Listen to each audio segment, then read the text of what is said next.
I was thinking lately about the people I meet. Car wash on the corner and the hole in my street. Way my ankles hurt with shoes on my feet, and I'm wondering if I'm gonna see tomorrow. Father, forgive us for what we must do. You forgive us, we'll forgive you. We'll forgive each other till we both turn blue. Then we'll whistle and go fishing in heaven.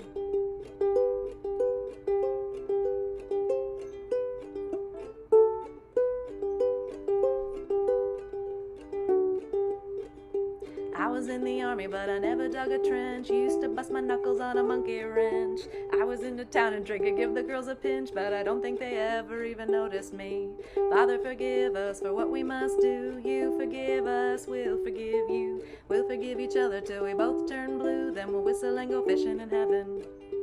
Fish and whistle, whistle and fish. Eat everything that they put on your dish. When we get through, we'll make a big wish that we never have to do this again.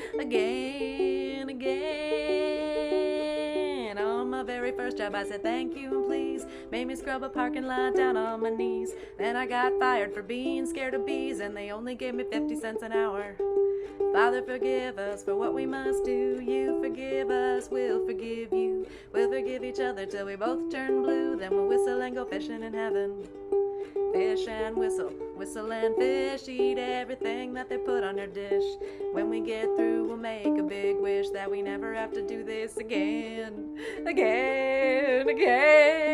Oh, Father, forgive us for what we must do. You forgive us, we'll forgive you. We'll forgive each other till we both turn blue. Then we'll whistle and go fishing in heaven. Yeah, we'll whistle and go fishing in heaven. We'll whistle and go fishing in heaven.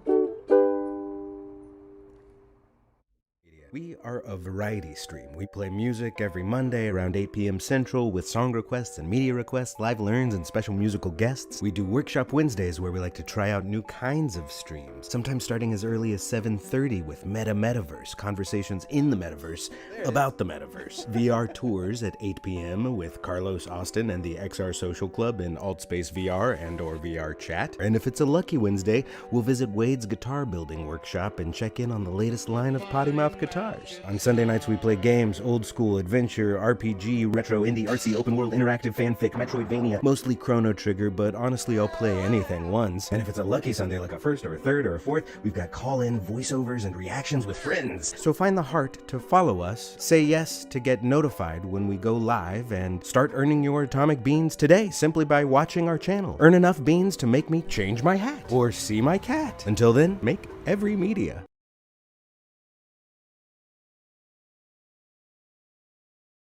Hello, everybody. I'm here with Julie Moore. Yeah! Yay! And this is a surprise episode of Genderbots to start out our Make Every Monday Music and Media episode number 12, season 2, episode 2. What? Whoa! Julie, I haven't had you live on the show yet, have I? Right? I haven't, I don't think. Once? Well, maybe? that was like Time Soup. That was Time Soup. That was That was before I Time started Soup. doing. Oh. That was not even on a Monday. I don't think. I don't. Oh, I think. don't think it was probably not on a Monday. Yeah. Then no, this That is was- my first. That was what that clip was from. Was from Time Soup. That's right. That's which right. was I the forgot last that was time we did thing. Genderbots. Yes. And would you like to say hello to the audience again? Then, like, refresh their memory. Who are you, and what do you like to do? Hi. I'm Jules. What Genderbots is, or just who I am? Yeah, just you. Hi. Hey. It's me. It's Julie. Hi. I was a performer in Austin and Minneapolis, and we do music, and we talk about robots, and I'm Mike's friend, and I don't know. What do you want from me? Okay, well, that brings me to my first question of the night. I'll go ahead and just jump in then. And my first question is, you're watching the Twitch stream? That's my first question. So you should be able to see this pop up. Yes. Okay. What is a robot? Because you just said that you like robots. We talk about robots, but this is like so. You know, you and I have been talking about this for a while. I think you approached me about wanting to make this a scientific endeavor, like creating avatars for yourself, going out and studying all the different robots in cinema. But in order to do us kind of any kind of science, we agreed, I think, recently that we need to have some agreements first. Right, right. And There has to be specific criteria. We never defined what the parameters of a robot are. right, Yeah, right.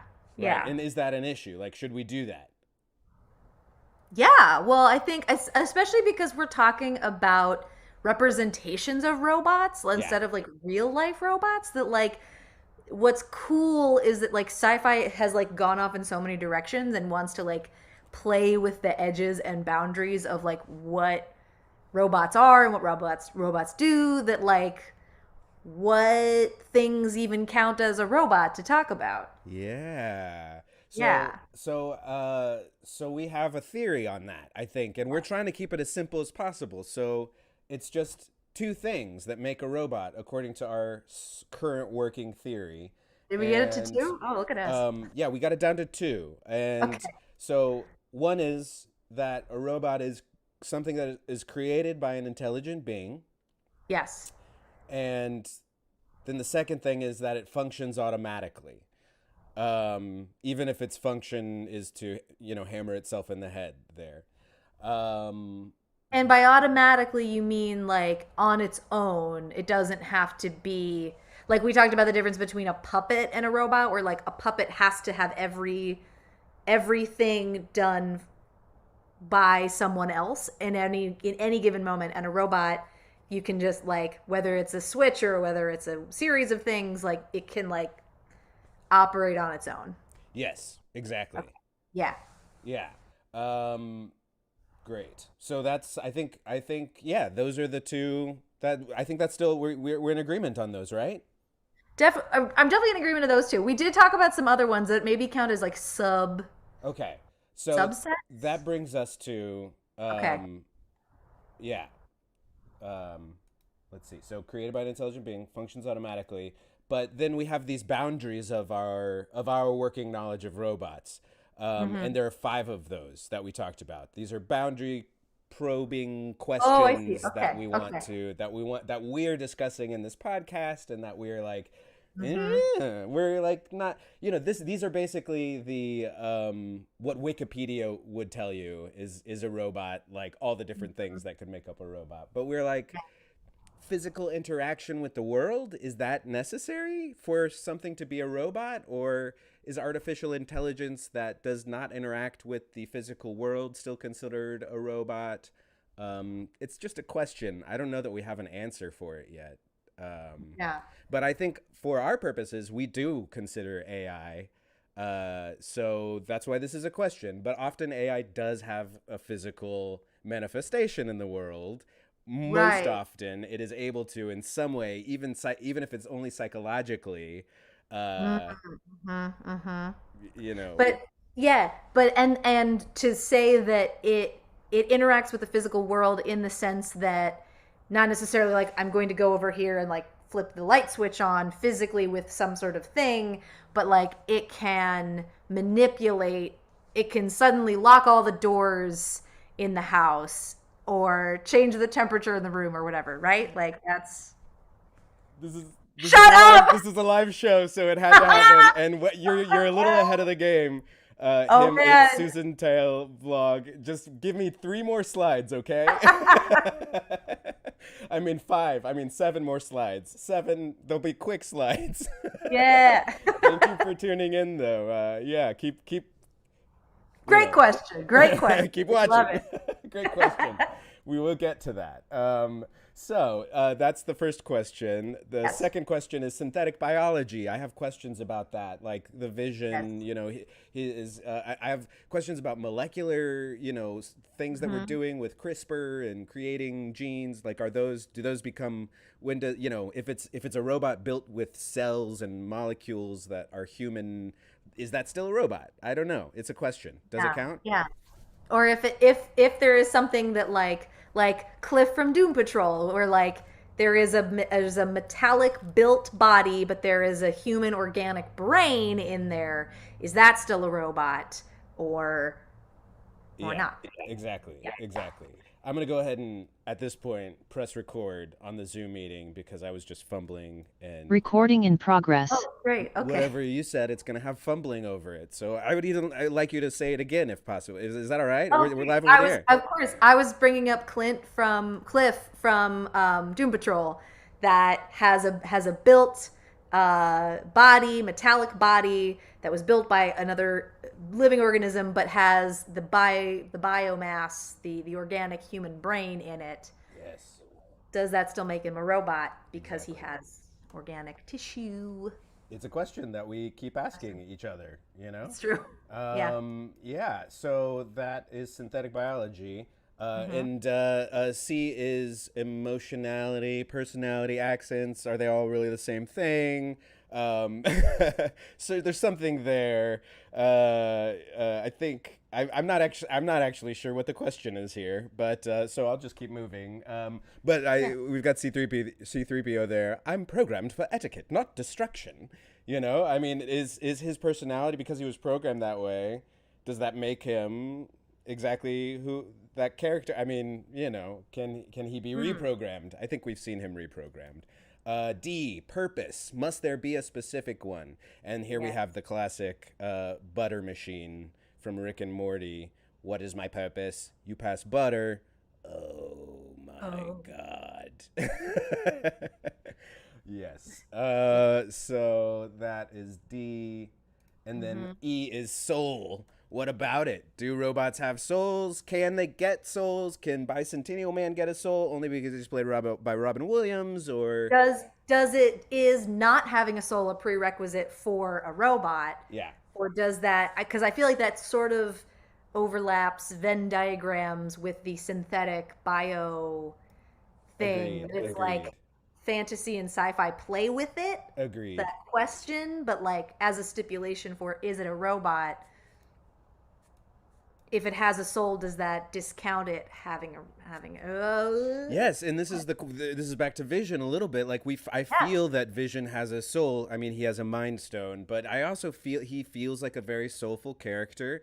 And yet when he tries to recreate himself and make a family for himself, like his family, do they all get souls too, just by proxy? It seems like maybe his wife didn't get one or something, or maybe she just wasn't programmed to have one, or you know, lots of or even overlapping with emotionality too, of like, is suddenly having emotions and ethics, is that proof of a soul? Exactly. And in which case, you know, and then you know, interact. in our chat again, this assumes humans have souls, and that's a very, and I come back to the question of synthetic biology, because this also assumes that we are not machines.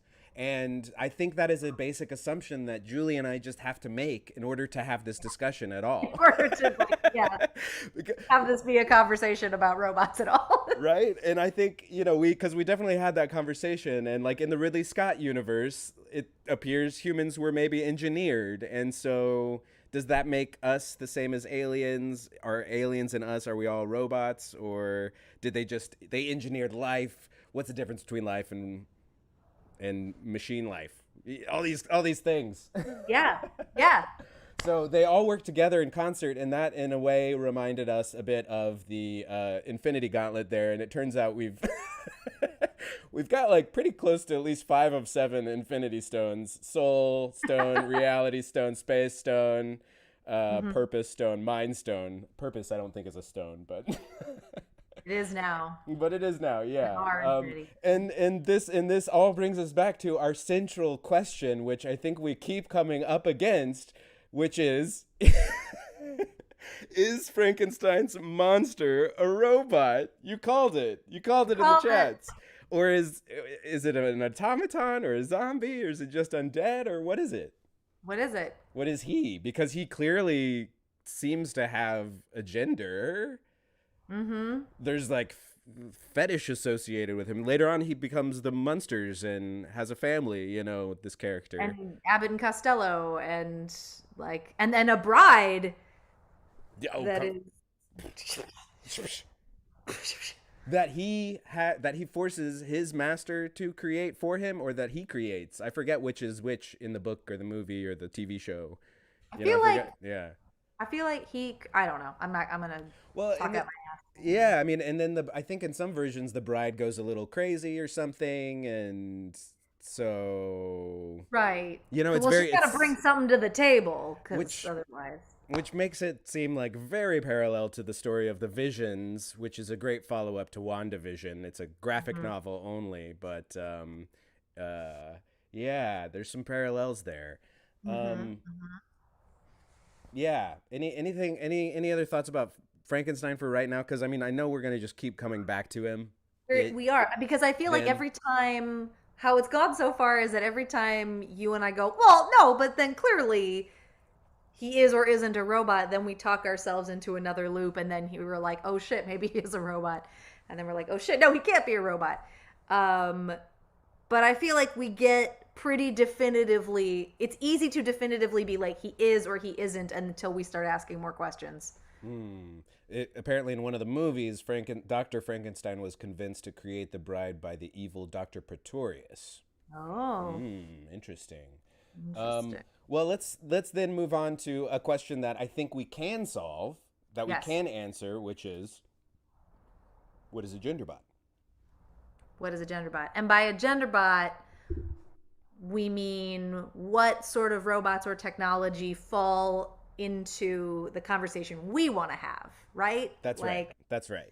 yeah, that Yeah. like even if something by Wikipedia or whatever standards wouldn't count as a robot, it's still like a robot enough of a thing that we and it like has a relationship with gender that makes it compelling and worth talking about. Yes. So Does that right? Frankenstein is very much a genderbot, like Frankenstein, yes. epitome of genderbot.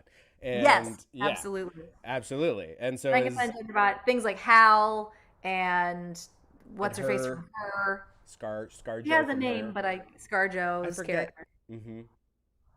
I keep wanting to call her Naomi, but I know it's not Naomi. She's got a name. We'll solve She's that got a name. tonight. We'll solve Yeah. that. Yeah, yeah. Yeah, Karen and Lenny, thank you for joining.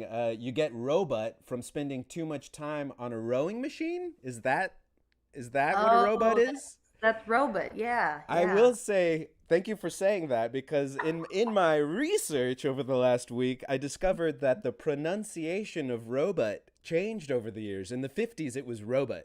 In the 40s, it was like robot, robot. Bot. First, it was rowboat, and then now it's sort of evolved to robot. Because Like that's we, what the like we, technology yeah, was, is that oh, yeah. it's a robot. All of the Transformers. That's right. They're all gender bots. There's definitely some pink Mm-hmm. Hmm. female Transformers in Right. some of those movies. Mm-hmm. Um, but we don't know what gender the Dinobots were, do we? I don't. I think they were all. I think they're all frat boys. I think. Or Mm-hmm. cavemen. Mm-hmm. They were kind of like cavemen personalities. Okay. Okay. um, Prehistoric masculinity. Then. Okay. yes, I think they Got were it. cavemen. Yeah. Okay. Okay, so I think we answered the question, what is genderbot? But that question is infinitely answerable, is the thing, because Yes. there's so many things, there's so many genderbots for us to study, and that brings me to the very last slide, which was the first slide that I made, Mm. Yes. which is this slide, which is Genderbots version 3, episode 3. Here we are. We have a chart now, and Yes. we are trying to chart out something. We don't exactly know what, but we've got different. We're grouping. It's starting to take shape, I think. Mm-hmm. Mm-hmm. And Westworld is in the center there with all of them, because they're all genders, but they're all. And somewhere in the center, I think, is evil robots. I think, like Hal there with the big red dot. You Mm-hmm. know, Mm-hmm. but and Gort, I guess, is evil. I haven't really seen that one, the day the Earth stood still, Gort, recently. Is he just Gort kind of is certainly menacing. Whether or menacing? not I mean, he seems to present a lot of danger. He himself doesn't do a lot, but his sort of just like Gotcha. stoic presence is Yeah, meant to like send a message. yeah, I think it's also been a minute since I've seen that movie, yeah. but I Well, think about it, Gort, a lot. I'm like, my favorite robots are in the charming British men area. I think Mhm. usually, any robot played by David Tennant. The Prometheus Covenant robots, they have British Mhm. accents. William from Another Life, which is on Netflix right now. He's an AI that takes holographic shape. C-3PO, Marvin from Hitchhiker's Guide to the Galaxy. I put him a little bit outside of charming because he's so depressing. Right. Charming in a like, aw, not in a like Yeah. charming kind of Yeah. way. And what I'm finding is that the neutral American milk hotel, I'm sorry, the neutral American men Hmm. with like Hmm. sort of neutral accent and personality are the scariest of them. Like Hal is sort of very even keel, right? Yeah. And yeah, and then I put like Alan Tudyk. He's an American, but he falls over in the top right. At least he uses an American accent in this one, in Rogue One. I put him in the top right, like because he's not exactly neutral. He gets very rebellious, actually. Sure. Um, Sure. and yeah, and then we've got Samantha. Well, I did write her name down. Look at that. We have Oh, her Samantha, name. look at that. Samantha from Her. That's ScarJo, Yeah. Scarlett Hmm. Johansson in the movie Hmm. Her. And Yeah. I'm on the fence. I think they're not evil. That AI just sort of transcends, and it seems like they don't then bother humanity. They don't try to destroy humanity. I don't think. The her AIs? Yeah. Is that? Right. I think they're not inherently scary like in a villain kind of way. I Yeah. think what gets scary is that they become so independent that they're like, we're gonna go do our own thing, and they Yeah. like don't. They're not there for humans anymore. I mean, I don't know if that's like scary, but it's Yeah. like it's something. It's our Alexas getting up and walking away on their own. Like there's a little. It's like unnerving, if nothing else. Right. Yeah. Mhm. Unnerving, and then Ava from Ex Machina goes from unnerving again into the psychotic Straight up, yeah. horror terror. Mhm. So that's I think what's trending is the horrific Halloween robots. The evil robots are sort of collecting in the center there. But Yeah. I wouldn't put Marvin there. I might move him somewhere else. But and then we've got Rosie and Dot Matrix. They're Yep. kind of modeled. Dot Matrix is kind of modeled off of Rosie. Hmm. Hmm. And then I figured what I guess our format right now for our research is, do you have any new robots that you want to put on the map, and we can put them on the map, and then and then we Yeah. can talk a little bit about Frankenstein and whatever else, play some songs. Play some songs. Yeah. Well, so part of my research for this was that I watched some old we originally started talking about like scary robots because Halloween, October. Yeah. And that made me think of the Twilight Zone, like classic Yes. Twilight Zone episodes that I know deal a lot with technology and the anxiety around it. And so I picked out a couple episodes from the classic Twilight Zone that Very cool. that have to do with robots in a significant way. And one that I think I would love to like apply our criteria to, because one of the okay, I'm getting ahead of myself. One of the episodes is called A Thing About Machines, Mm-hmm. and it's it's not specifically robots. It's a guy who is just like he's just painted as this like malcontent. He's cranky all the time. Anytime someone is around him, he just like berates them with whatever. And everybody in his life just like gets up and leaves and he's like whatever. And then including his technology, his television, his telephone, his typewriter, all of this. And then the sort of Twilight Zone twist of it is that they all start to rebel and fight back. So I don't know if these count as robots because there is it's the Twilight Zone, so there's a lot of things that aren't explained, but like this might be some sort of supernatural thing happening. But what feels significant is that they're all very feminine, the things that combat him for the majority of the episode. For instance, here there's a typewriter that his sort of secretary is working on, and then he yells at her and then she leaves, and then the typewriter is like, get out of here, Finchley. His name's Finchley. And keeps like typing that on its own and then gets rid of it. And then the television turns on by itself and it's this flamenco dancer, and she's dancing and making all this noise, and then she yells at him, get out of here, Finchley. And then he gets on the telephone and tries to like call around to his various lady friends for company because he doesn't want to be in the house alone with all the scary technology. They all turn him down, and he yells at the telephone for embarrassing him. And then a bunch of women's voices are like, "Get out of here, Finchley." And I was like, So this is a little bit, it's not, I don't, A, does this technology even count as robots? B, what are the robots gendered because they present these feminine images, these feminine sounds, these feminine roles, like the typewriter that had the secretary on it? And so they're essentially automatons, right? I mean, so I think by our definition, automatons are robots as long as they're not puppeted by the intelligence that created them, or Right. as long as they move of their own accord or programming, they were coded in some way, or they were. But see, that almost sounds like poltergeist kind of stuff, Well, So yeah, exactly. yeah, I was like, I don't know if this counts yeah. because the thing that is making Right. them of their own accord isn't necessarily that I somebody, I would say that they may not be robots because it they may not be reminds a me a robot. little bit of Skinny Legs and All by Tom Robbins, in which there's Mm, three of the main characters are a can of beans, a dirty sock, and a spoon, and they are not robots because they seem to have souls. They seem to have sentience and complete right. knowledge of Mm-hmm. life, and they're aware, and they were not created by a person other than the intelligent, an intelligent being other than the almighty potential. I think that may be one Right. of the boundaries that we run up against. Like, if it was created by a supernatural force, maybe it's not a robot, and maybe that Right. counts. Maybe that's why Vision is not a robot. He's a synthezoid or whatever, because Mm-hmm. he was created Because half by supernatural forces.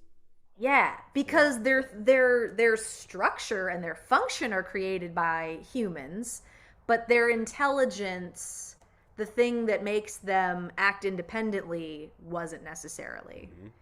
Because otherwise, they're given they have a purpose, they have a function, like their TVs and telephones and typewriters, but the purpose isn't the thing that is the independent thing that they bring to the story, you know? To answer a question in chat, Mm. how about the Midwestern American robots like Tom Oh yeah. Servo and Crow T Robot? I would put those close to Alan Tudyk, over there in the happy, nice, friendly robots that might rebel with you, if Mhm. or might just watch movies with you. But of course, I haven't watched enough of Mystery Science Theater 3000 to know if they have like an evil agenda actually, like, underneath. I think they're just all buddies, right? They all just watch movies together. Anyway. Yeah, I might put them near Mar shit, I forget Marvin, right? Marvin. Marvin. Yeah. Oh yeah, they're kind of depressed robots. They have Yeah. like opinions and personalities. They just maybe don't have agendas in the same It's, way. sarcastic robots might be its own sort of, yeah, because they're not necessarily evil. Actually, the sarcastic robots are the ones you maybe know you can trust. Yeah, exactly. They tend to be a little more C3PO, Yeah. Yeah. Oh, Greek chorus right. commenting on stuff. Yeah. Well, Julie, time has flown. It is already like 7:32, and Oh you my got to play a God. song. You got to play a song now. Oh, okay. And Okay. There I'll is one think more robot about. I want to talk Oh, about from please, please. Twilight Yeah. Zone. Yeah. Okay. Because she is more strictly robot by Yeah. our definitions. Yeah. I sing the body electric. There it is. Yeah, you mentioned it, and I was like, done, did it. Where a bunch of kids, they've lost their mother, and so they're like, come to this company. Uh, you can build your own grandmother. And then they build her like piece by piece, Mm. and she is there. And then she's like, call me grandma. And they're like, okay. And like one of the girls is not on board with this. Hmm. Um, and is like, you look like you look like our mother, and I hate you. And she runs away, and basically after she's like, you're just gonna grow old and die too, and I hate you because our mother left, so you're gonna leave. And she's like, no, I'm a robot. That is literally the point, is that I will never die and I will never leave. And then she's like, then the little girl's like, oh, okay, now I love you. And they like grow old together, and you see the kids become adults. And then one day they're like, the end of the episode is them like sending off robot grandma. They're like, well, she's like, well, you don't need me anymore. And then she has this whole monologue about like where she's going, where like they recycle her parts, but her memory still lives on in this room full of voices. And they all, yeah, with all the other robot grandmas, and they all tell the stories of their own children and what they learned, and then they all hang out together in this room of voices. Um, and their whole purpose is to like love and raise children. But yeah, but they're very explicitly like, you can pick out the parts of this woman of how you want to put her together. And then she's a grandma, and then she's never really that like much of a robot. Like she kind of does magic tricks where like, oh, you want marbles? Here are marbles. Or she'll like hold her hands up to your ears and like play back a thing you said or whatever. So yeah, it reminds me of Bicentennial Man a little bit. Which, yeah, have you seen that one? it's been a long time. Yeah, so I need to watch that, Body Electric, again, and you need to watch Bicentennial Man, and I think they Yes. are in the same general area. Okay. I have, just so you know, I have added Tom Servo and Crow to the map. Excellent. Now. They're in the middle Good. of the map because they're Midwestern, and I moved Marvin over to the friendly side, but they're all kind of depressed, so they get the Yeah. gray circle. And I'm gonna say that she falls in this sort of rosy dot matrix area, and that's where sort of Robin Williams and Bicentennial Man might fall. But I need to rewatch and remember what happens. Yeah, because I think that it would be worth creating some sort of category of like robots whose part of their purpose is to love Mm-hmm. and like Yeah, be loved, or you know what I mean? Like, because then Yeah. like Samantha should be in there. yeah, I think that's a yeah. companion robots and Yeah, and I think that may possibly be what's happening around the edges of the map, like with Samantha and Alan Tudyk and David Tennant.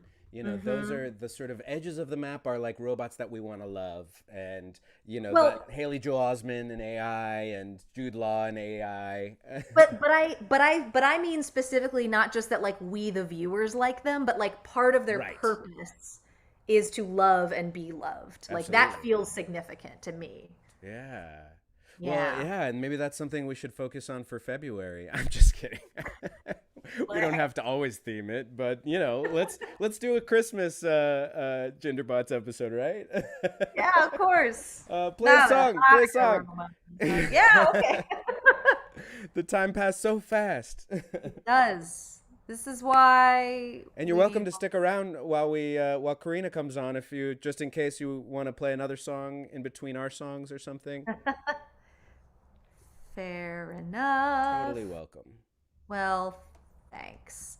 I was gonna play another song. I'm gonna play this song just because it's off Lil Nas X's latest album Nice. that I'm obsessed with, and he's his own. We touched on this of like Lil Nas X's role in cyberpunk and his own presentation. Like that's, you want to talk overlapping of like technology and blackness and queerness and Afrofuturism and all the things.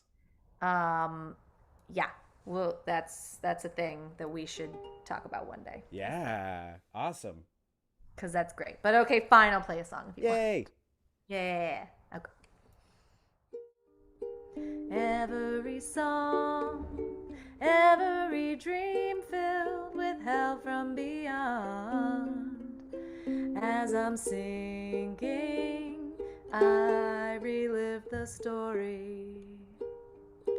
Every try, every breakthrough, and every cry. As I'm sinking, I relive the story. Oh, never forget me and everything I've done. Oh, never forget me. Like I'm your favorite song, I'm fading, replaying these thoughts I thought while sinking down. Oh, never forget me and everything I've done. Tears running dry, shattered inside, but I still gotta smile. As I'm sinking, I relive the story. Glitter comes off, battered and blue, but I gotta go on. As I'm singing, I rewrite my story. Oh, excuse me. Oh, never forget me and everything I've done. Oh, never forget me. Like I'm your favorite song, I'm fading, replaying these thoughts I thought while sinking down. Oh, never forget me and everything I've done. Yeah. Yay! Robots. Awesome. Thank you. Yeah. Robots and gender and music. Look at that. Look at that tie-in.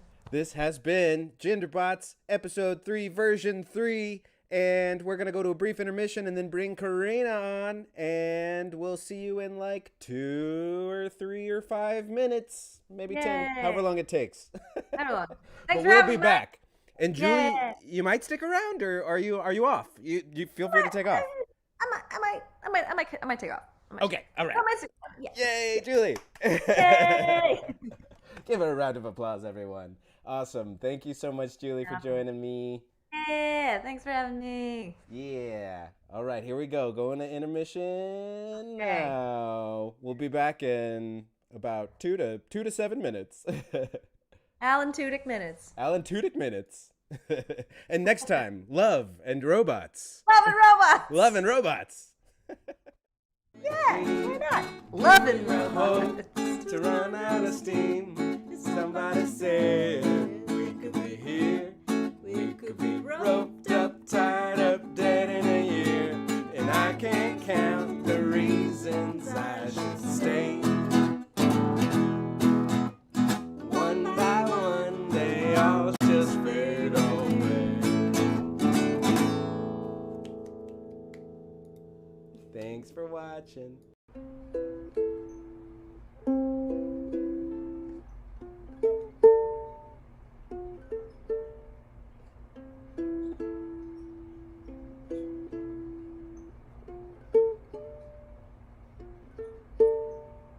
Time is an illusion that helps things make sense. So we're always living in the present tense. It seems unforgiving when a good thing ends. But you and I will always be back then. You and I will always be back then. You and I will always be back then. You and I will always be back then. Singing will happen, happening happened. Will happen, happening happened. Will happen again and again. But you and I will always be back then. If there was some amazing force outside of time to take us back to where we were,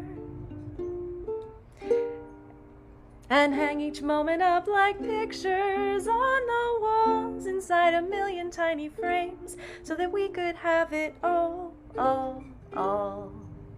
It would look like will happen, happening, happened. Will happen, happening, happened. Will happen again and again. 'Cause you and I will always be back then. You and I will always be back then. You and I will always be back then. That's why you and I will always be best friends.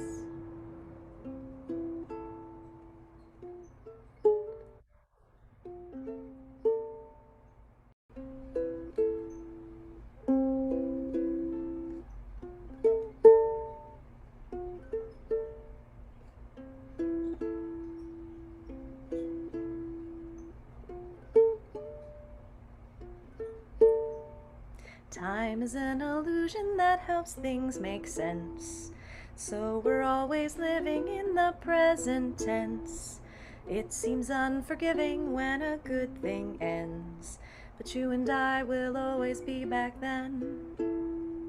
You and I will always be back then. You and I will always be back then. You and I will always be back then. Singing will happen, happening, happened. Will happen, happening, happened. Will happen again and again. But you and I will always be back then. If there was some amazing force outside of time to take us back to where we were, and hang each moment up like pictures on the walls inside a million tiny frames so that we could have it all. It would look like will happen, happening, happened. Will happen.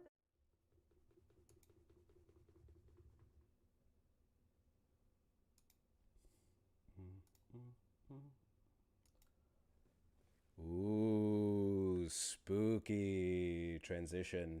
Hello, everybody. Welcome back to Music Monday. We've got Corinna Browning coming up, and she is on the line with us. But first, I thought I'd start things off with a screening of a video that I made over the last, 2 weeks, and it explains the whole Music Monday concept and all the things that you can do this way. With those commands there, and it does it better than I could do here live in the moment. There's too many little moving parts of Twitch. So I made this movie. It's about 4 minutes and 30 seconds. Enjoy, and then we will come back and we'll have Corinna Browning.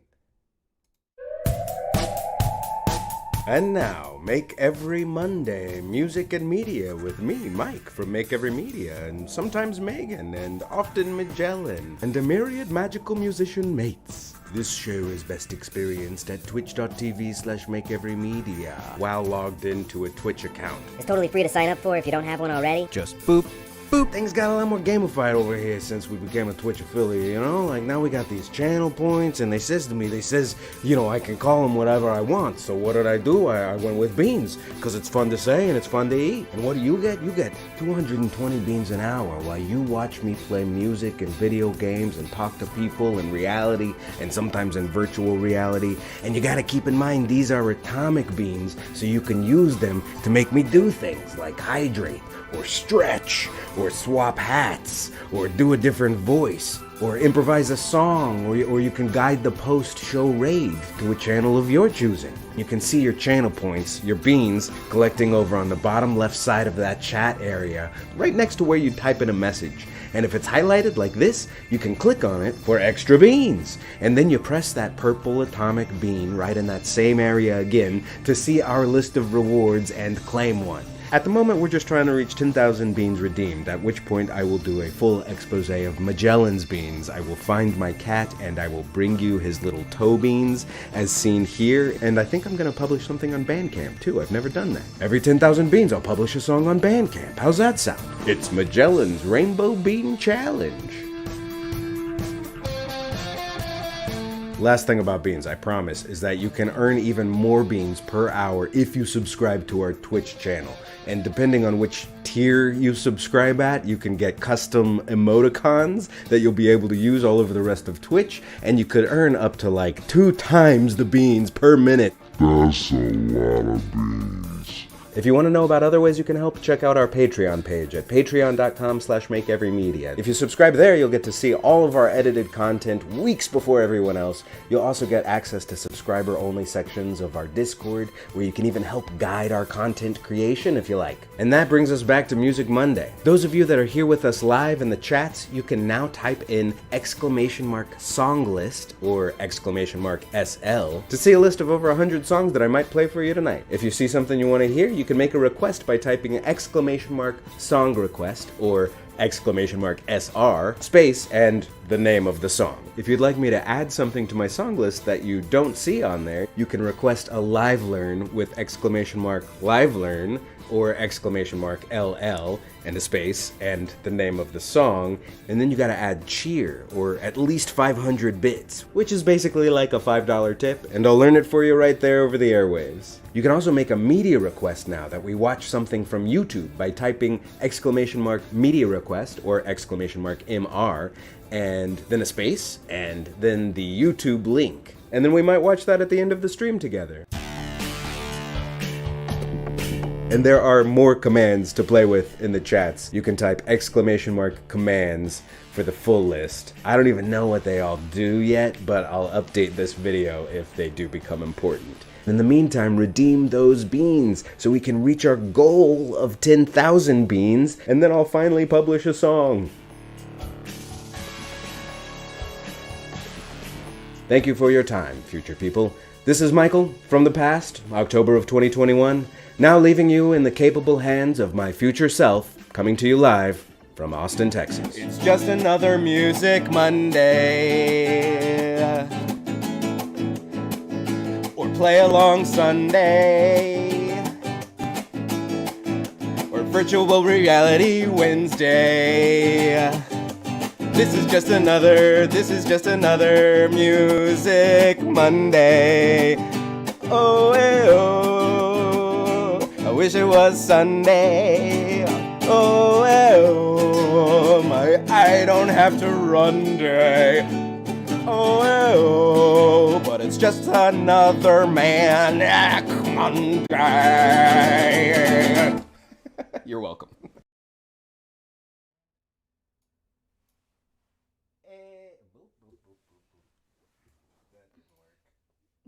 That didn't work. And here we are, surprise! First we're doing our Treehouse-of-Horrorology segment, part 3 of our Hunger Games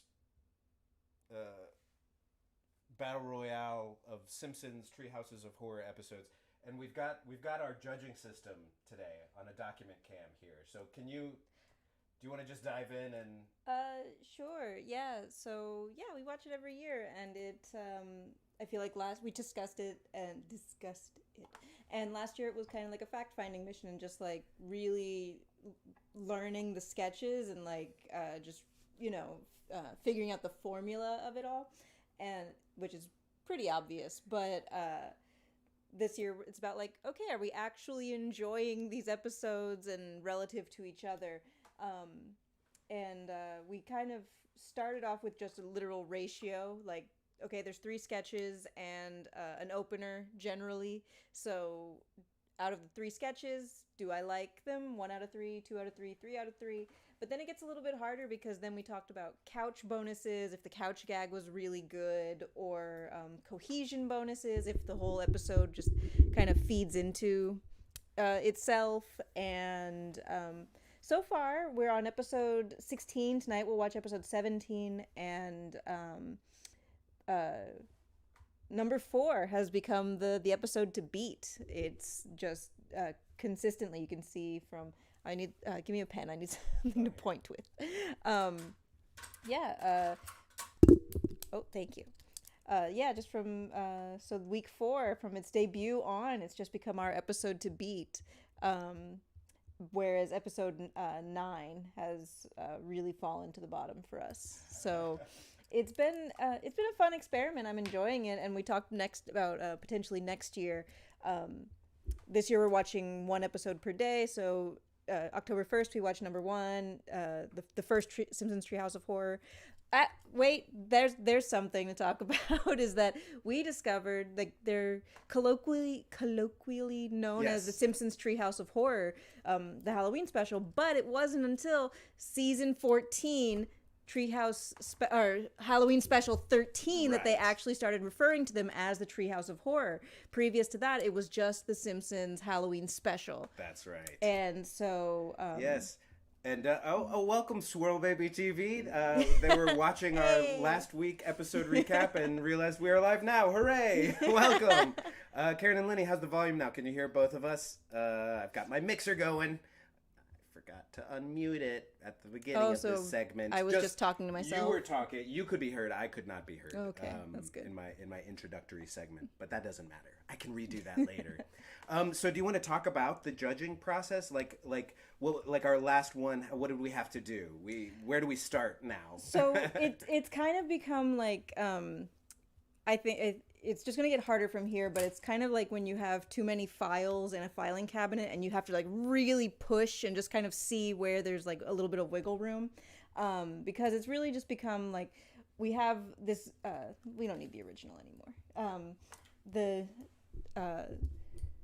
At this point we've got a really good medium kind of area where it's like, oh, I only enjoyed it like a little. It was good, but it wasn't great. And then we just have like this kind of zone of just meh. And so it's, yesterday we were talking about wait, what did I do?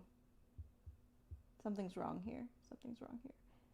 Did we already watch 17, or did I think I wrote something wrong down? I don't know. I'm going to switch views now. To the let's talk about chart, that. To the chart. What did we watch this week? Because we had to really argue about episodes 14, 15, and 16 about where they fit relative to each other, because it's hard to remember all 16, 17 episodes we've watched, and then like... It is. So I think what we've fallen into is every episode we start actually around 6, I think. Around where 6 is, I think, isn't that your linchpin episode? 6. Oh yeah, 6 has become a really great litmus, because I did not like that episode, but it has my favorite sketch, which is Nightmare on Evergreen Terrace, the Freddy Krueger ripoff where groundskeeper Willie is Freddy Krueger. And I just think that individual sketch is brilliant. It saves that episode, and it makes me really, if it wasn't for that sketch, that episode would not have ranked as high as it did. And so now I have that to judge it by. Did I enjoy this more or less than that one sketch? So okay, so I'm gonna switch views to here it is. Here's our spreadsheet of Simpsons episodes in the background here, and we are currently on this is the last one that we watched, was indeed 17. That was Married to the Blob. Oh, it's Treehouse of Horror 17, not season 17. Wait, we must have watched 17. Wait, yeah, because so we did watch season 18. Season 18, Treehouse of Horror 18. Yeah. Or strike that, reverse it. So that was Married to the Blob. You gotta know when to Golem, which is a great I wrote down 16. I think it's got Richard Lewis in it, a great recreation of the Golem story. And The Day the Earth Looks Stupid, speaking of Gort. Or that's, but it was in fact a War of the Worlds kind of thing, and Orson Welles is even a character in it. I love all of those. Those were actually we kind of hate Married to the Blob because it's just so gross. It's disgusting. It's like they just really steered into gross out humor that season, and so like Homer is snorting up this like alien blob that he thinks is a marshmallow, and it looks just like, it's just foul. It's really gross, and he's just eating people and they're dissolving in his stomach. It's But the animation is pretty cinematic in the whole episode. They've got the Crypt Keeper opening, like from Tales from the Crypt. Goes through the hallways, and it's Mr. Burns. I wouldn't be surprised if James Baxter was involved. I don't know if he was on the scene yet, but everything he does is just so smooth. Like he did the dance sequence in Beauty and the Beast when they're in the ballroom. That was his animation. So it's just like, it's technically wonderful, but just thematically awful. That'd be worth looking into. So I'm curious. I made a mistake and I wrote down 16 twice in the most recent one. So did we like 17 a lot, or did we I think not like yes, it? we loved 17 more than 16. I think. Okay, then then that's my because mistake. 16 had artificial intelligence (BI). Speaking of another. But this was on you a little bit because I kind of checked out on 16. I couldn't really. I wasn't really paying attention. I need to rewatch it. So remind me, what was 16? It was artificial intelligence, robot boy, survival of the fattest, most dangerous game kind of thing. Mm-hmm. And then I've grown a costume on your face. That was the best. Yeah, that one was okay. Where they turn into their which curses them. And hey, they turn it into scored their higher than 4 others, so yeah. I feel like I was perfectly fair. Yeah. I'm gonna write it in this erasable pen. Yeah. Yeah, so, and then other episodes that we watched this week were going backwards. 15 had the Ned Zone, which was like a Dead Zone kind of takeoff. And you love that one. I love that one just because I love the source material. That's my thing with 15 is that I love all of the source materials. Then it's 4 beheadings and a funeral, which is and that's Sherlock Holmes. Yes, Lisa's Sherlock Holmes, and then that one features steampunk aliens, which just blows my mind. I love that one. Yeah. And then In the Belly of the Boss, which is inner space or Fantastic Voyage. They go inside human being, and I love that. So that one ranked pretty high for me. Then 14 was Reaper Madness. Homer becomes a Grim Reaper. Kind of Death Takes a Holiday. Frankenstein. Frank's dad is Frankenstein. Speaking of Frankenstein. And then Stop the World, I Want to Get Off. Bart and Milhouse have a time-stopping pocket watch. Right. And then I'll go back a little bit further to 13. Send in the Clones. And that would have been the first one that they called a Treehouse of Horror. That's true, yes. Send in the Clones. They... Homer's magic hammock that kind of creates thing, more of him, yeah. The fright to creep and scare harm. That's the cowboy zombies who are... It's like a gun control episode where cowboy zombies come back and... Yes, and Kaiser Wilhelm is one of them. Best line. Yeah, best line. Which is like just... He's not a cowboy. He's like, sure I am. Whippy, skippy, hippie. And he's just like on his horse, just like bouncing. It's great. And they were like, that's good enough. And then... The Island of Dr. Hibbert, Animal Splicing, Dr. Moreau. See, and this happens every time we review them, and I'm looking at our rankings, and I'm like, wow, we scored that so much higher or lower than another one. So we are always welcome to revisit. We just have to keep shaking it out. Yes. Because and I think I'd stop saying, but like our plan for next year, whereas every day this year we were watching, Special 1, Special 2, Special 3 on the subsequent day, we were talking about maybe doing whatever order that it shakes out in this year. We watch it from the lowest rank to the highest, so that on Halloween Day it'll be our favorite episode. I love that idea, and then that'll let us know if we ranked it right. Right? Yeah. If it's like it should get better every year. We'll have the perfect. Every day the episode should get better. I mean, yeah. And just building to get back to where we were last week. Episode 12 was Hex in the City. That's a Gypsy Curse kind of thing. House of Wax is a Pierce Brosnan as Hal 9000, but he's a house and he's in love with Marge, and that's a great Genderbots material there. And then a Whiz Kids, which was like a Harry Potter themed kind of thing. So an 11. And then that's 11, and then 10 was... That was 11? That was number... 12. Oh, sorry, that was 12. And then number 11 is Ghost Dad. Not great. Ghost Dad, this sort of a Final Destination kind of thing almost. Very Looney Tunes, because he keeps like dying and going up, and St. Peter keeps sending him back, like kind of like pulling the lever. Yeah. Like in a Bugs Bunny cartoon. Yeah, and then we had Scary Tales Can Come True, which was Peasant Fairy Tales, and that was like pretty good. Hansel and Gretel, but it's like, you can take these characters that we've come to know and love, and you can now do anything with them. And I feel like that's one of the first times they went back in time. They kind of set the Simpsons in a different era. Yeah. And it was seamless. It worked great. And then Night of the Dolphin. I love that one. It's so pretty funny. stupid. It's like Free Willy, but It's then Free what Willy, if- but also like, I know every other TV show hates it, but like Rick and Morty did that episode where Lawnmower Dog, I think is what it was called, Yes. where the dog gets like a mech suit and intelligence, and he tries to take over the world. Well, this is that, but with dolphins. Yeah. Lisa frees a dolphin from SeaWorld, and he is a prince amongst the dolphins, and he leads a coup against human beings. Yeah. So Yeah, pretty good. Pretty good. So, I mean, it's a pretty good crop. I don't think we've hit the middle. were we at 10 last time? And then we did talk about, I'm pretty sure, 'Cause- Xena and Life's a Glitch. Oh yeah, because And Life's a Wolfman Glitch. Flanders, Yeah, yeah. because that is our second to last ranked episode. Which 10. one is 10? Yeah. Okay. Wow. Desperately, we ranked Lucy Lawless. I love Lucy Lawless, Yeah. but I hate episode 9. Yeah. Wow. Or that's at least how it's shaking out. Yeah. Well, okay, cool. We won't get into the real nitty gritty. I think until until Halloween night, we're gonna be here. Crunching the numbers. We'll box it out. We're gonna figure out which ones are the best episodes, and we will release.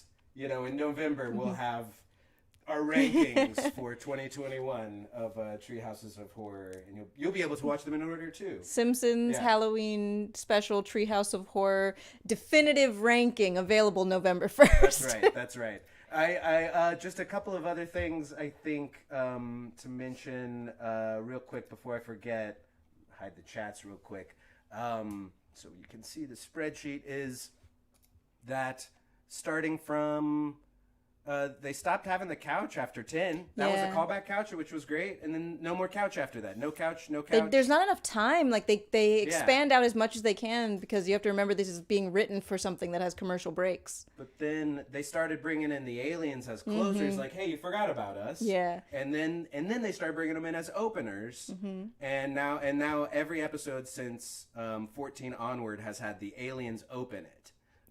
Except for Crypt Keeper, I guess. Did they open the Crypt Keeper? I can't remember. What were the It was the Crypt Keeper. Married to the Blob? Yeah. The Day the Earth Looks Stupid. They're at the end of the episode. They're at the end of the episode. Okay. Because then they attack Yeah. once, and then they make a whole like kind of Yes. war messaging, because it's like, you said we'd be welcomed as That's heroes. right. That That's whole thing. right. Yeah. Yep. Ooh. Okay. All right. And next up we got Heck House and E.T. and I love Heck It's House, coming up. yeah. It's gonna be great.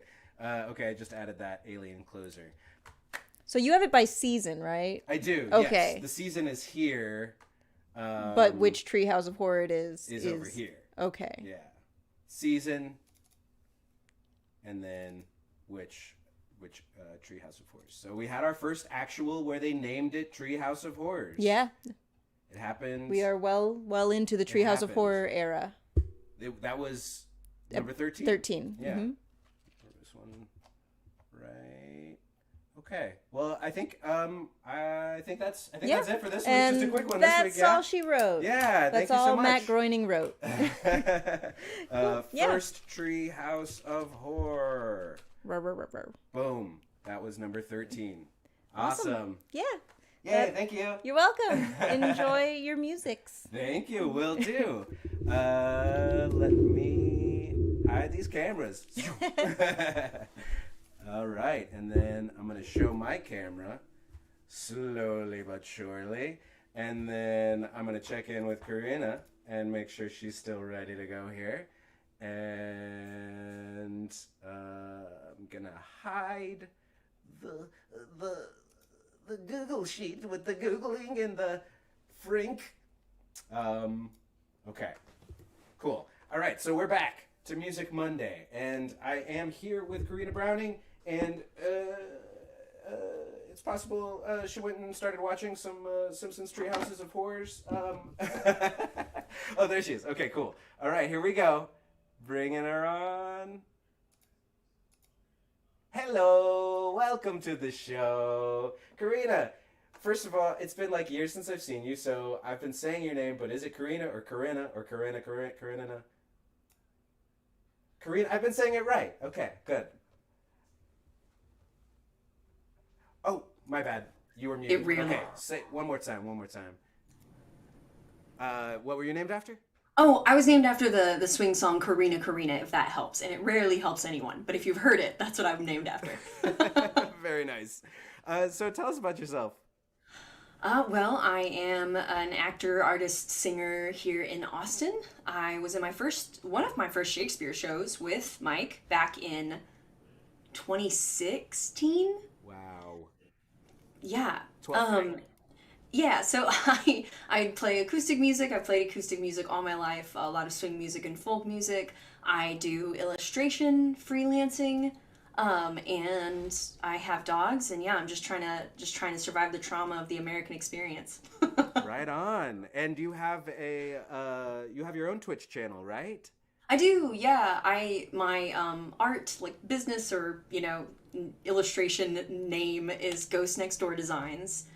And so every Sunday right now, my husband and I just like shoot the shit and draw while we talk to people and stream. So, you can see my screen and what I'm drawing. I'm typically drawing pocket dimensions.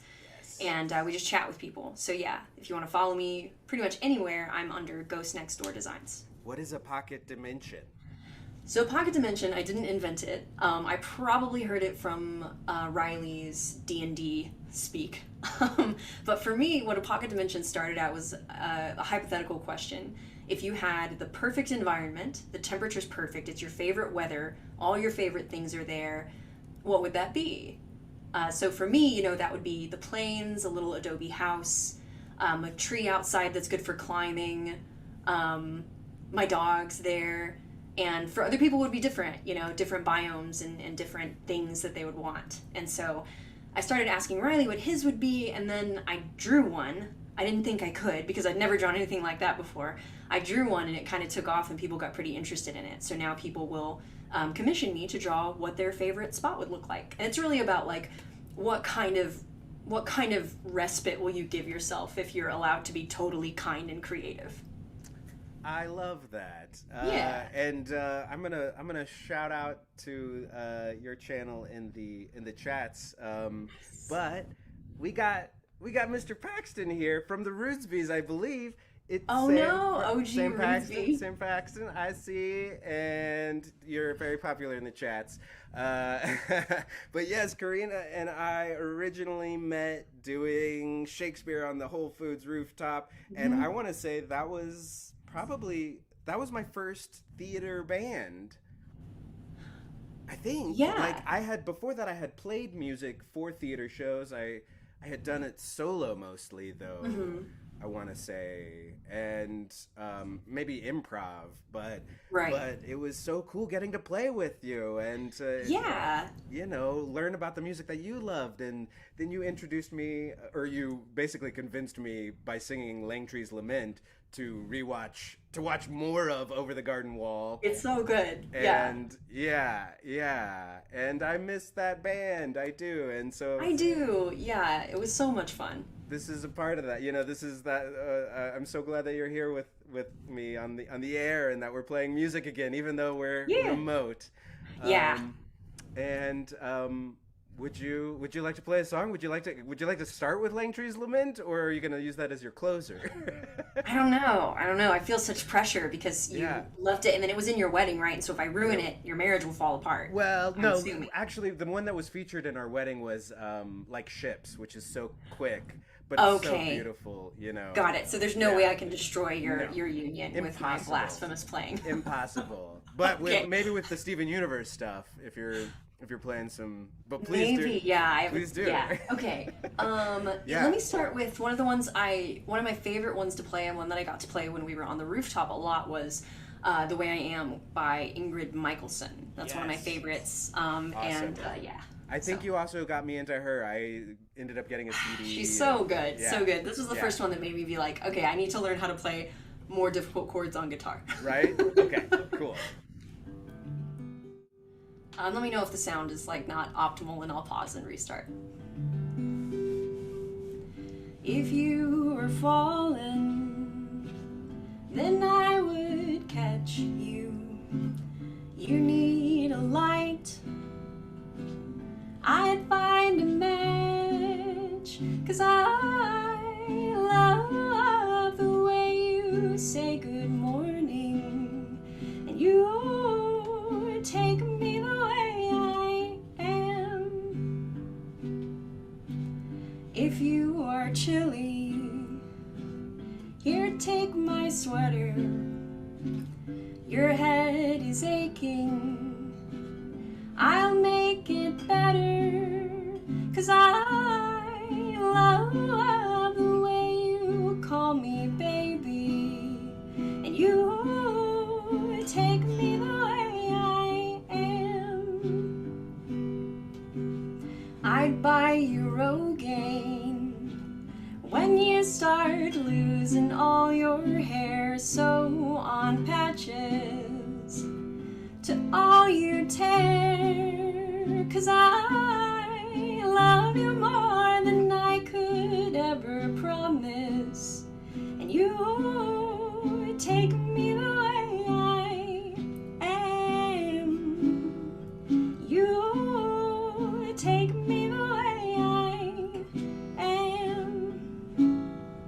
You take me the way I am.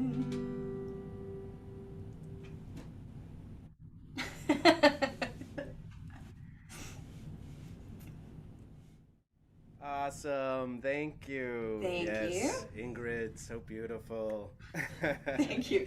I'm so excited to be here, but this format is so weird because I'm used to like when you finish, people applaud.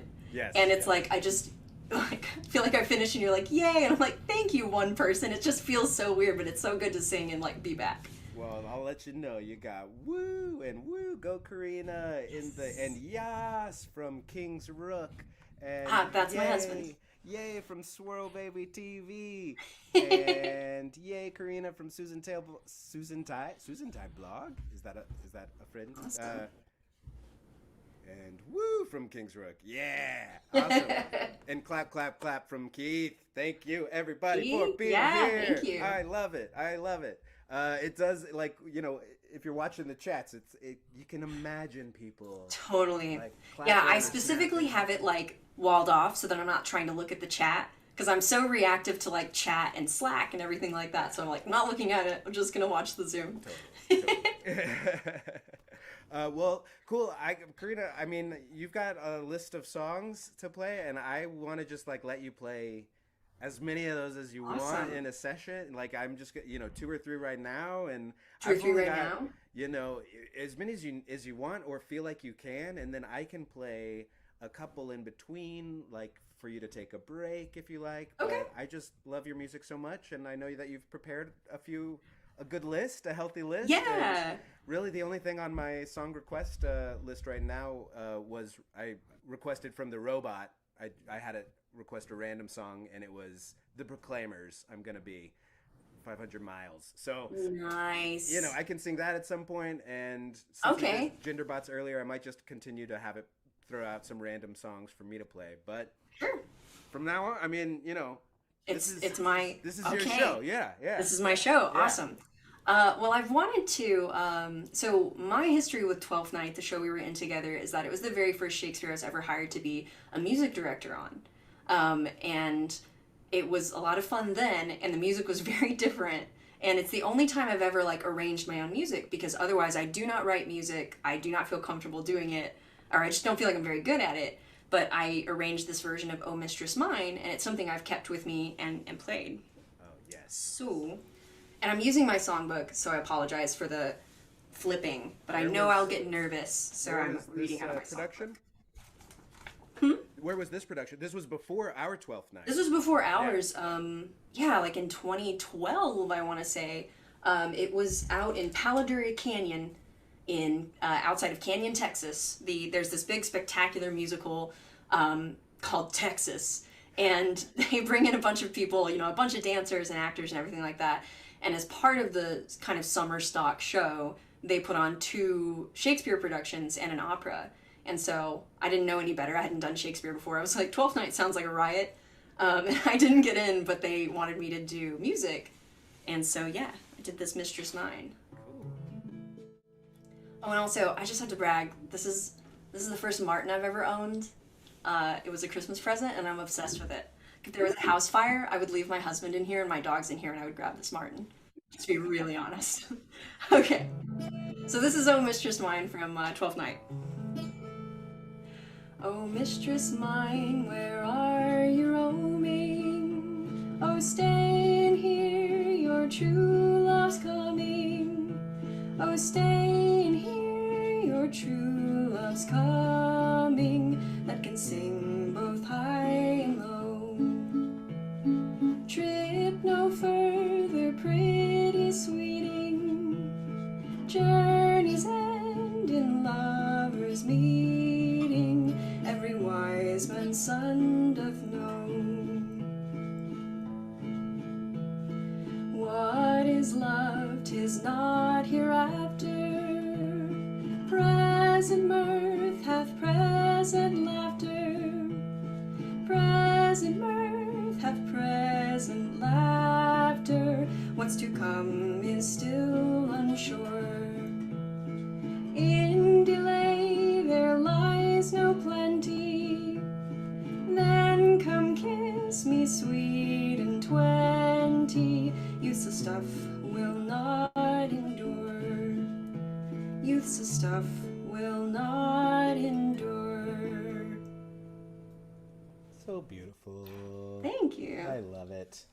Thank you. That was my version. It's the only song I've ever like arranged like that. Wow. So I'm very proud of it.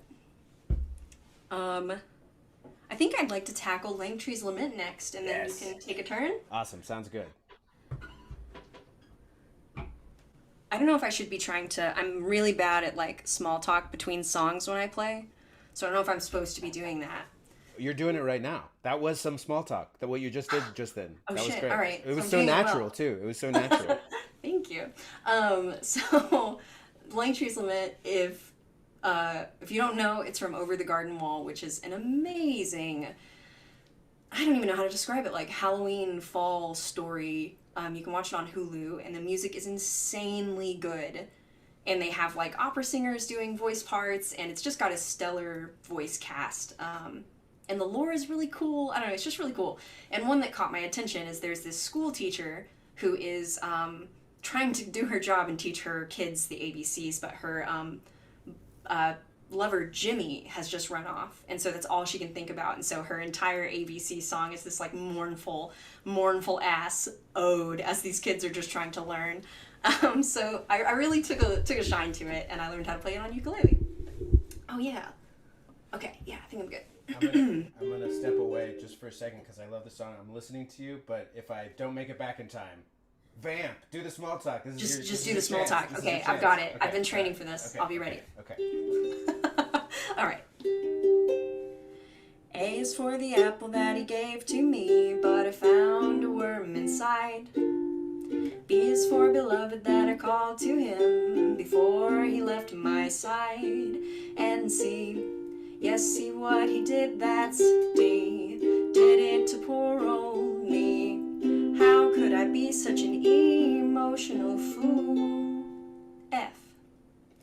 G is for the gentleman I thought he was when he first said hi, H-I. J is for the joker that is Jimmy B, the man who made me cry, and that's a C. And K, well, you know it's just not okay to kiss and then run away, leaving alone without leaving a letter for Langtree. M is for the misery he left me in, never to return again. Oh, what a poor pea fool I've been, queuing in line for him. And R, yes, are you the one for me? Yes, say you'll come back to me. Why are you tempted to tease me? You, yes, you have got to understand the value of a woman's heart. Why, W, not why, did you think it was fine to X me from the start? And why, yes, why, it's the question that's on my mind. Oh, why? Why did you leave me right before reaching our zenith? 1 is the number of men I have loved, and 2 is the times I'll say it's you, it's you. 3 is the number of days you've been gone, though it feels like 4 times 2.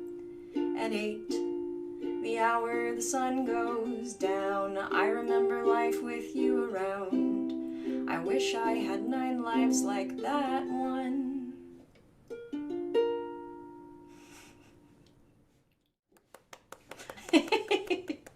I love that one. So good. That song is brilliant. That's what, like, lyrically one of the best songs ever. It is so good. Yeah. So good. So good. So good. Welcome, me and Todd. Todd Meehan is here. And Awesome. Keith put a cat with love heart eyes. And you got claps. You got claps and love. And an oh, I see how it is from your husband. He knows what he signed up for. You know this song, right? Which one is it? I'm gonna be 500 miles. It's like when Yes. I wake up. I'm gonna leave you on the screen just in case, Okay. case it comes to you and you remember the parts where it goes da da da da. Oh God. Okay, I'll see if I Just in do, and I'm gonna case. stay on mute just in case I fuck it up. Okay, And then yeah. at the very least, I'll look very enthusiastic lip syncing. Okay. Here, I'll I'll take the pressure off. Hang on. Here, okay. Pressure is off.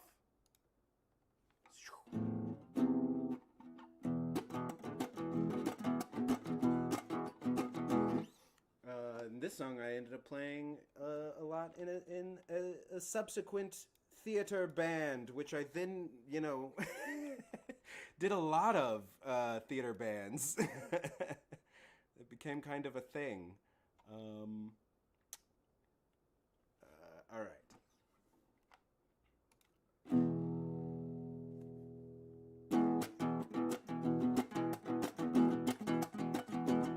When I wake up. How are my levels? I didn't even think to ask.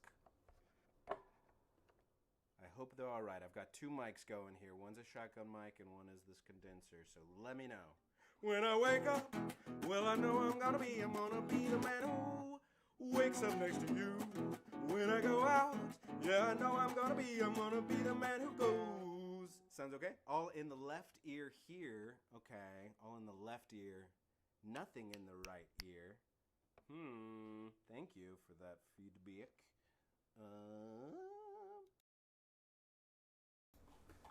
That means I'm switching mics. It was good for the earlier segment, but it's not good for now. Now that's gonna be too loud. Sorry about your ears, y'all.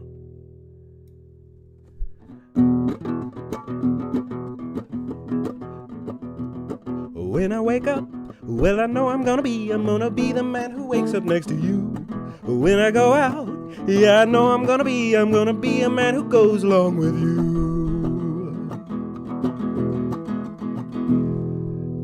Sounds better? Sounds okay? The 5 Joaquins. That's right, Paxton. You played this song with us. All right. Now I'm going to play the whole song. Do I play it with our harmonica? That's the question.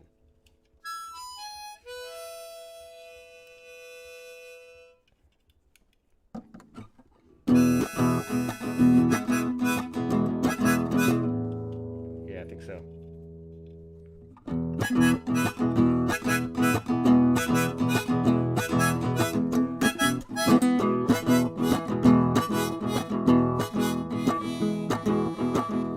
When I wake up, well, I know I'm gonna be the man who wakes up next to you. When I go out, yeah, I know I'm gonna be the man who goes along with you. If I get drunk, well, I know I'm gonna be the man who gets drunk next to you. And if I favor, yes, I know I'm gonna be the man who's favoring for you. But I would walk 500 miles and I would walk 500 more just to be the man who walks 1,000 miles to fall down at your door. When I'm working, yes, I know I'm gonna be the man who's working hard for you. And when the money comes in for the work I do, I'll pass on almost every penny to you. When I come home, well, I know I'm gonna be the man who comes back home to you. And if I grow, well, I know I'm gonna be the man who's growing old with you. But I would walk 500 miles and I would walk 500 more just to be the man who walks 1,000 miles to fall down at your door. Ba-da-da-da, ba-da-da-da, da-lang-da-lang-da-lang-da-la-da-da, ba-da-da-da, ba-da-da-da, da-lang-da-lang-da-lang-da-la-da-da. When I'm lonely, well, I know I'm gonna be the man who's lonely without you. And when I'm dreaming, well, I know I'm gonna dream about the time when I'm with you. When I go out, I know I'm gonna be the man who goes along with you. And when I come home, you know I'm gonna be a man who comes back home to you. I'm gonna be the man who's coming home with you. But I would walk 500 miles and I would walk 500 more just to be the man who walks 1,000 miles to fall down at your door. Ba-da-da-da, ba-da-da-da, da-lang-da-lang-da-lang-da-la-da-da, ba-da-da-da, ba-da-da-da, da-lang-da-lang-da-lang-da-la-da-da.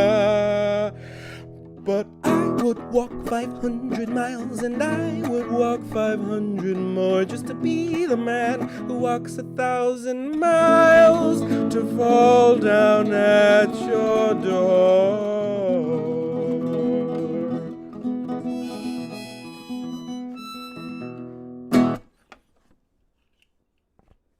Was that like way too loud?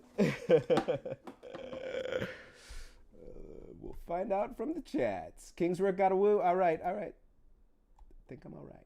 Bring Corinna back in. Here she is. All right.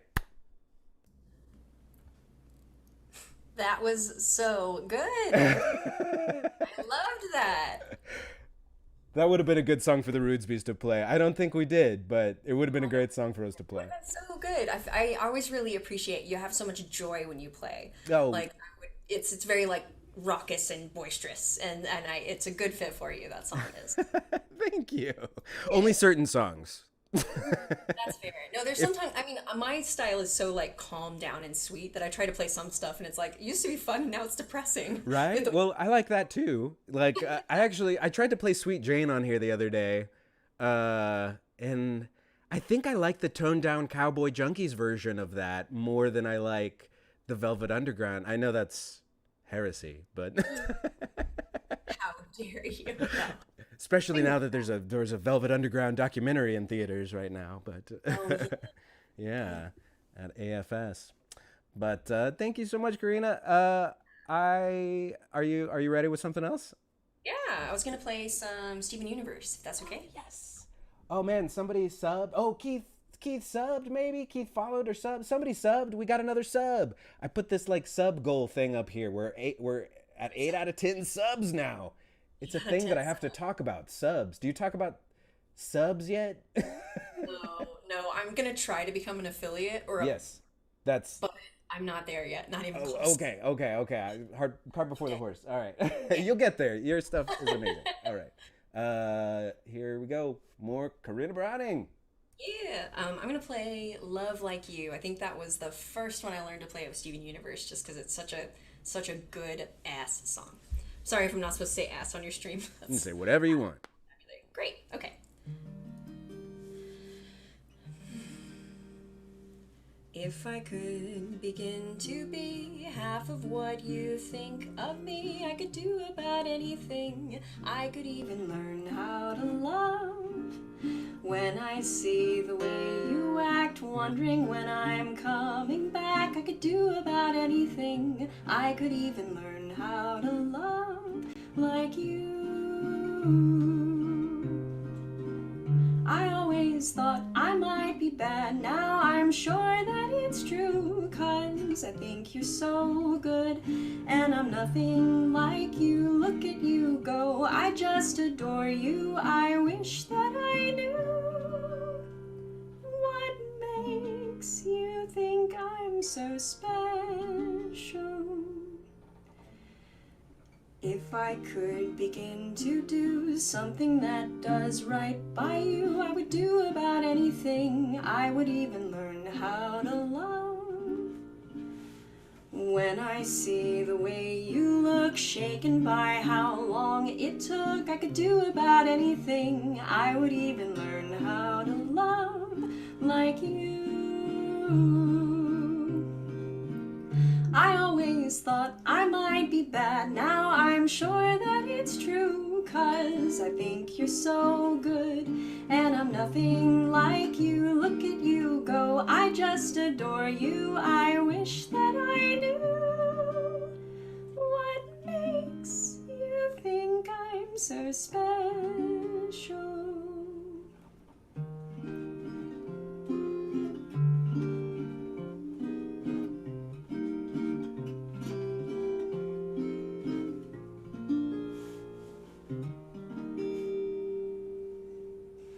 Yes. I love Amazing. that one. Oh, So so good. good. So good. And I think, that's partially what we connected on too, Steven Universe, because He's got the hamburger backpack. I'm for pretty that sure. character, the clown festy, I wore this hat and I had Steven's hamburger backpack. Yeah. And yep. Yes. It's so great to have so many people that were at that show in the chats here.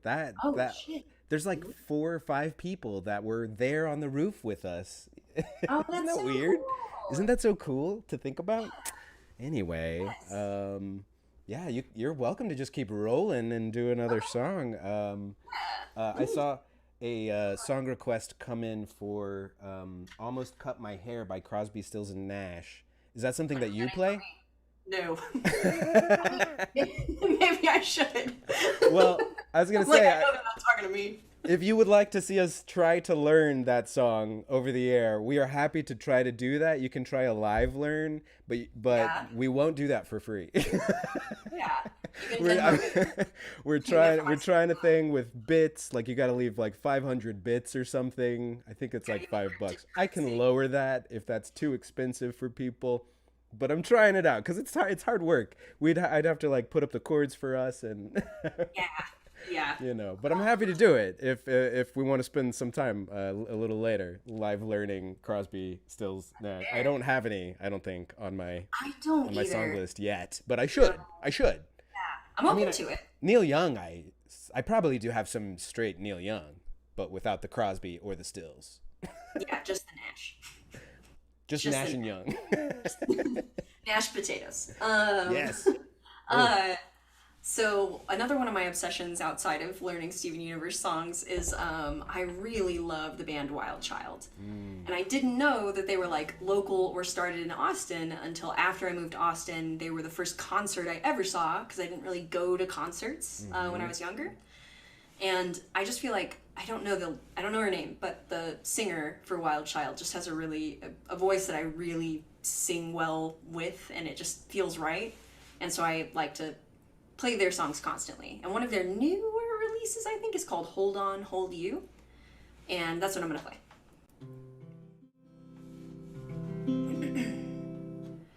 Ring the alarm, then call both our fathers. I'll take the blame if you start to cry. One more broken heart won't make this life harder. Lord knows you can't say I don't try. So feel my lungs burst and my ribcage split as my broken heart takes just one more hit. It's not that I don't still worship your fist, I just hate that you know when I lie. So I will not ask you where you've been sleeping, and you shouldn't question my smile. We're gonna lose if we try to hold on forever. So please let me hold you for a while.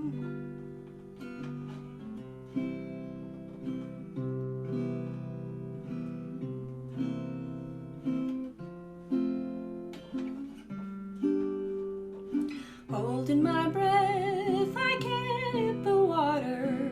I never knew how long I could fall. So many missteps, like a babe to the slaughter. I was sure I'd been through it all.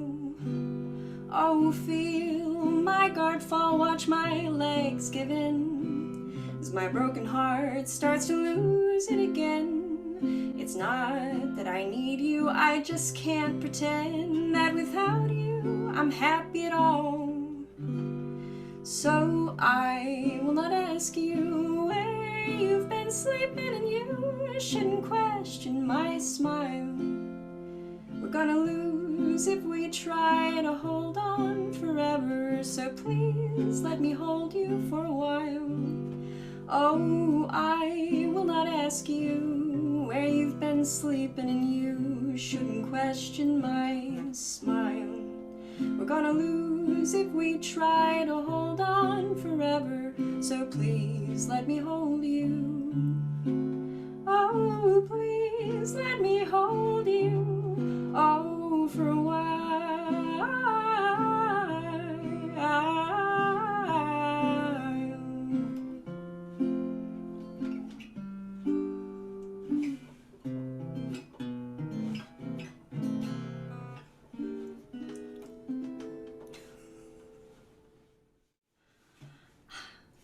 That one's one of my favorites. So good.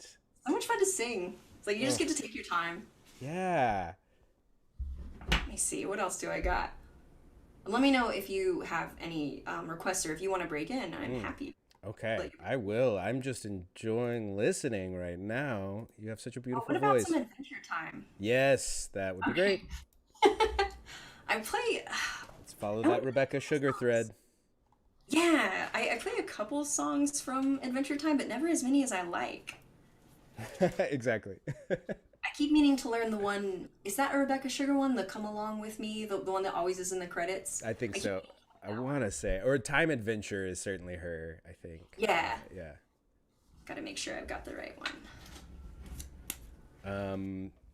Yeah, Everything Stays is the one that I used to be able to play that pretty well, but I haven't practiced in a while, so. Yeah, I need to figure out, because I heard a version of it that was like with orchestra. Ooh. And I've kind of felt like it's a little bit difficult to live up to that. That song is so beautiful, and yet, yeah, there's so many different versions of it. I heard some orchestrated versions that are not as good as like just Rebecca Sugar and a ukulele. That some of them go a little over the top. Yeah, I think I heard a couple of those where I was like, it's already right, kind of emotional, so I felt like all that orchestration made it sort of maudlin in a way. But I found a version, and I can't think of who did it, where I was like, this feels appropriate. Feels right. Okay, I'm gonna do, this is one that my younger sister and I like to do together, because we sing a lot together. Oh, awesome. And it's from the first like gender bender episode that Ice King writes or whatever, as like a fanfic. Oh, Fiona. I feel like nothing was real until I met you. I feel like we connect and I really get you.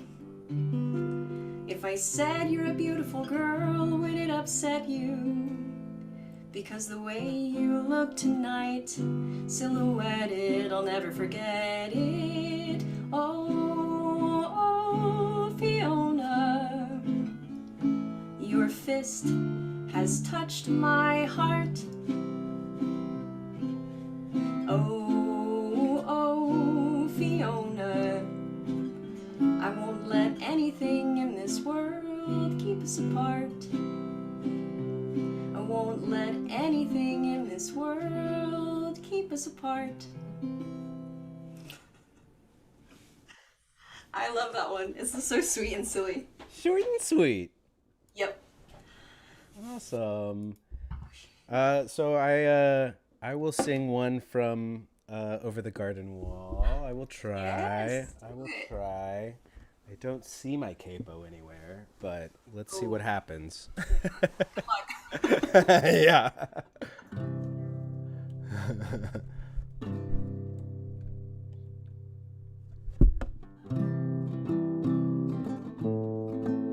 Oh, you got a request. Silly Things by Wild Child? From Schizotti, 94. I don't play that one, but I love it, and it's on my list to learn. Cool. I do play It's Over, Isn't It? From Steven Universe. Ooh. I think Steed. The Oh. nose. That one episode breaks my heart. It's so good. And all the music is so good in it. Over, isn't it? Might have to hear that a little later. I'll let you take a break. I'll put you off camera if you like. While I play here. Oh. All right.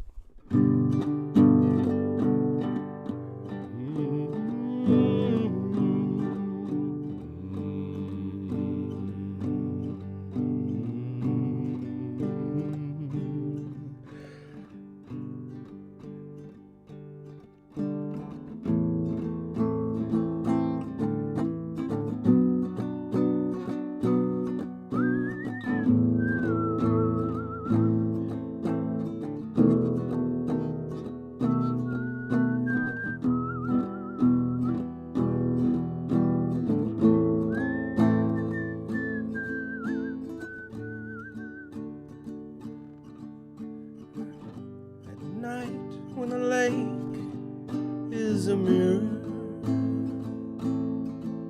and the moon rides the waves to the shore, a single soul sets his voice singing, content to be slightly forlorn. The song rises over the lilies, sweeps high to clear over the reeds, and over the bulrushes swaying to pluck at a pair of heartstrings. Two voices now, they are singing, ten as the melody soars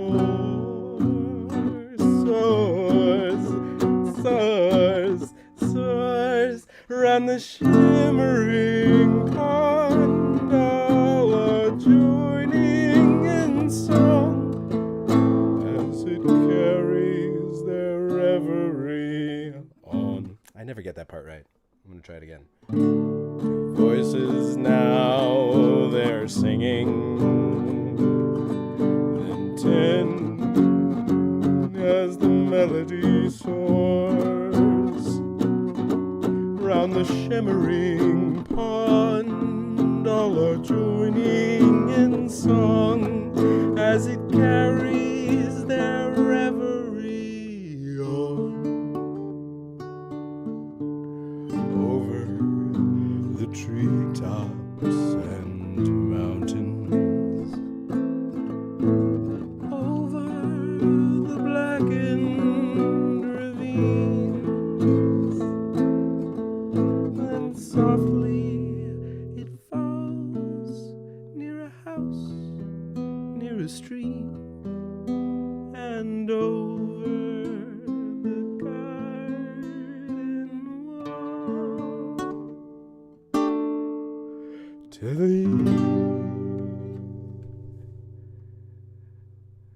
I think the capo might have helped. But so it goes.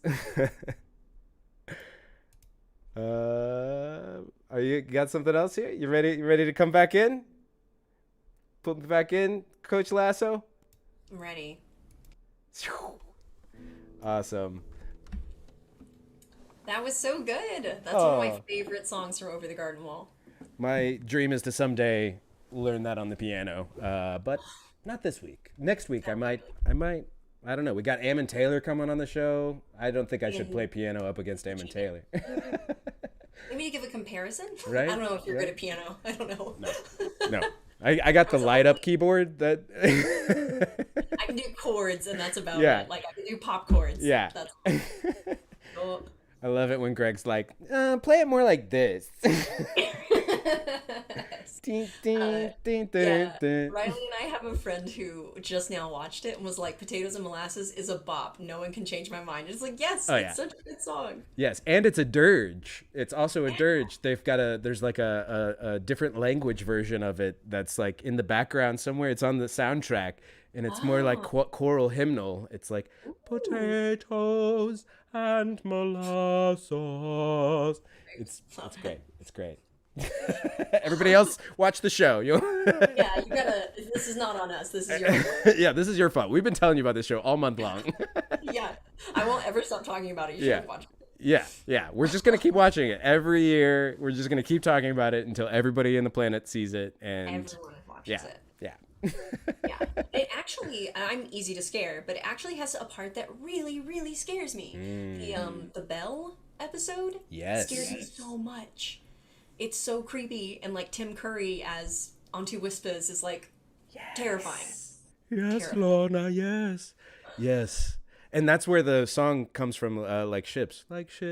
Yeah. Yep. Yeah, but I won't spoil it. Oh yeah, that's fair. Yeah. Scares me, but everyone on this stream, especially Bree and my husband, I am so easily scared by everything. I can't even watch previews for scary movies without like doing this or leaving the room. So, Awesome.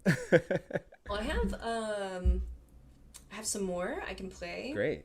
Had enough. I'm gonna go ahead and ask the computer for the Genderbot, for one more random song, just to see what happens. Everybody wants to rule the world. Hell yeah. We'll see. I'll start prepping that. Awesome. Yeah. I am gonna play, or try to play, Sweet Baby James by James Taylor. It's a song I really like. And it's something that my mom played, and I learned from her, and all that good stuff. Ooh, there's been a few hydrates that have been claimed, which means we have to drink water. Oh. Because we should anyway. Yeah. Yeah, we should. Yeah. Thank you, Bree. Bree knows what's up. Yeah, thank you. Appreciate it. Okay. I'm gonna find the thing. Yeah, redeem those rewards, y'all. And we decided right before the show, Corinna and I decided that she's like, what did we decide? That we're gonna publish, and Keith is here too, so three makes a triumvirate. We're gonna publish the Rudesby's album on Bandcamp. We're gonna split the proceeds. We're gonna publish it as soon as we hit 10,000 beans spent on this channel. That's the first thing I'm publishing is Rudesby's on Bandcamp. It'll include our version of Mistress Mine, not Corinna's version. You'll have to buy her single for that. Yeah. But yeah, so redeem those beans. Redeem those beans. Redeem the beans. Are you sure you want to be a Twitch affiliate? I don't know. Because then you find yourself saying things like "redeem the beans." Please God, redeem your beans. Please God, why won't anyone redeem their beans? They're refried. A song I could not do without a capo. I do this one on capo 6 because I am the laziest person in the entire world. Nice. Pretty much as soon as someone showed me a capo and was like, hey, if you do this, you will never have to learn bar chords. I was like, nope, I'm in. Sign me up for me, 5. He's like, just learn bar chords. And I'm like, over my dead bar chordless body. I'll never, you can't fool me. That's more work for less pay. Over my dead, beautiful hands that are uncalloused. Yeah, I haven't been mangled by bar chords. Yeah, they're the worst. They're really the worst. They really are. Yeah, so this is a favorite of mine. If you know it, it's James Taylor. I can't remember how he does it. I play a lot of covers of covers. So this is a cover of my mom's cover of Sweet Baby James by James Taylor. There is a young cowboy, he lives on the range. His horse and his cattle are his only companions. He works in the saddle and he sleeps in the canyons, waiting for summer, his pastures to change. And as the moon rises, he sits by his fire, thinking about women and glasses of beer, closing his eyes as the dogies retire. He sings out a song which is soft but it's clear, as if maybe someone could hear. So good night, you moonlight ladies, rock-a-bye, sweet baby James. Deep greens and blues are the colors I choose. Won't you let me go down in my dreams and rock-a-bye, sweet baby James. Now the 1st of December was covered in snow, but so was the turnpike from Stockbridge to Boston. The Berkshires seemed dreamlike on account of that frosting, with 10 miles behind me and 10,000 more to go. There's a song that they sing when they take to the highway, a song that they sing when they take to the sea, a song that they sing of their home in the sky.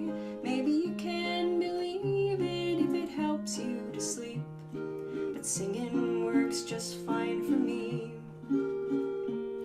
So good night, you moonlight ladies, rock-a-bye, sweet baby James.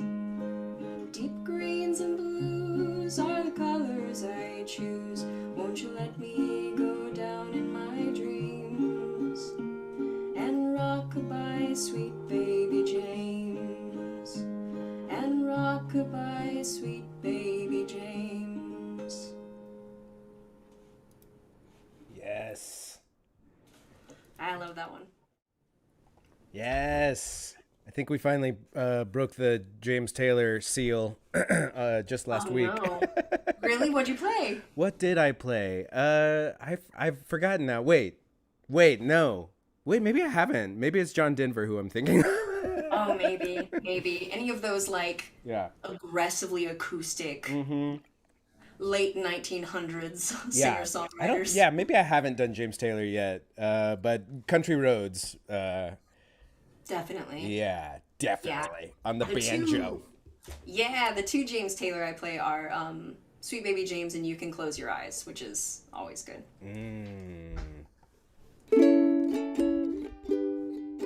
Welcome to your life.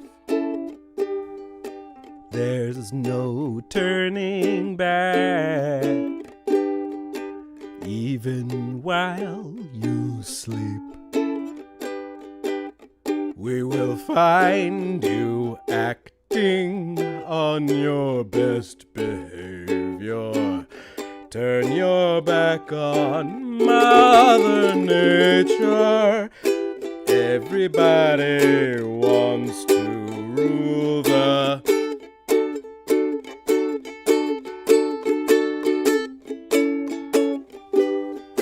It's my own design. It's my own remorse. Help me to decide. Help me make the most of freedom and of pleasure. Nothing ever lasts forever. Everybody wants to rule the... There's a room where the clouds while the walls come tumbling down. When they do, I'll be right beside you. So glad we almost made it. So sad they had to fade it. Everybody wants to rule the world. Wild. My other version of that song is in a German accent because I really learned it when I was playing Einstein in a different theater band. Einstein and the Kentuckymen. And it went something like, yeah. It's mine own design. It's mine own remorse. Help me to decide. Help me make the most of freedom and of pleasure. Nothing ever lasts forever, not even the Third Reich. Anyway. We won't do the whole song like that this time. Corinna, remind me someday to play the Japanese metal version of Country Road I have for you sometime. Wow. That sounds cool. That sounds fun. I'm interested. Skazoti. You're sweet, Skazoti. Thanks for being here. All right, those are my two robot songs. I do have one other song that I forgot I was planning on playing, and it's a song that I've been like writing. So that's kind of weird for me. I don't usually play original stuff on the Twitch, but this is a song that's like in development, so I don't feel like it's too precious or anything. So yeah. Okay. But that's the only other thing I got. Unless anybody's got any song requests from the chat, you can type ! song list or SL to see what songs I can conjure up for you tonight. And Corinna, how many you got left? How are you feeling? I mean, I have one left on my list that I gave you. I have a full songbook, so I have plenty, but I don't need to be playing all night, you know. Fair enough. Yeah, we can save some for November or December. Yeah, I'll be a repeat. That cool. You promised. Hell yeah. Back now. Hell yeah. I guess I'll do my last song, and then you can play then you can go from there, play your OG one. Okay. Yeah, and then we'll see if there's a song request that either of us can play, maybe. That sounds good. Okay. So this last one I'm gonna do is one that's really near and dear to my heart. I think it was originally done by Jerry Jeff Walker. It's Night Rider's Lament, and this is something that so I grew up like playing music with my parents. My dad's a cowboy. He taught me to play fiddle and guitar, and we always played music together as a family. I always equate us to like the Hillbilly Von Trapps. So we're always playing music. And this was one of my favorites, and it's something that we play every single time I go home. So I wanted to end in at least my little set list with it. Okay. Well, I was out a-riding, a graveyard shift, midnight till dawn. The moon was as bright as a reading light for a letter from an old friend back home. And he asked me, why do you ride for your money? Why do you rope for short pay? You ain't getting nowhere and you're losing your share. Boy, you must have gone crazy out there. He tells me last night I ran on to Jenny. She's married and has a good life. Are you sure missed the track when you never come back? She's the perfect professional's wife. And she asked me now, why does he ride for his money? Why does he rope for short pay? He ain't getting nowhere and he's losing his share. Lord, he must have gone crazy out there. But then they've never seen the northern lights. They've never seen a hawk on the wing. They've never seen the spring hit the great divide.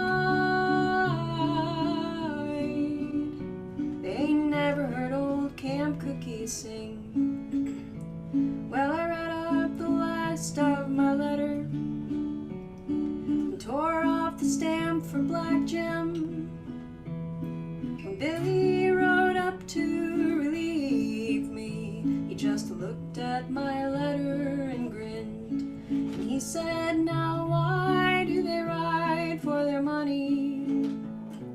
Why do they rope for short pay? They ain't getting nowhere and they're losing their share. Boy, they all must be crazy out there. But then they've never seen the northern lights. They never seen a hawk on the wing. They ain't never seen the spring hit the great divide. They never heard old Camp Cookie sing.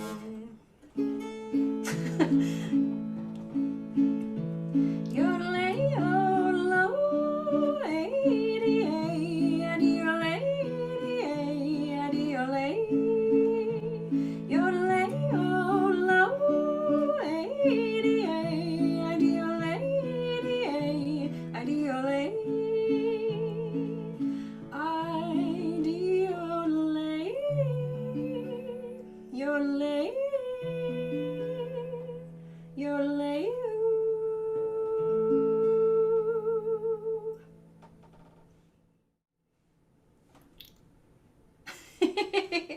Does it? Woo!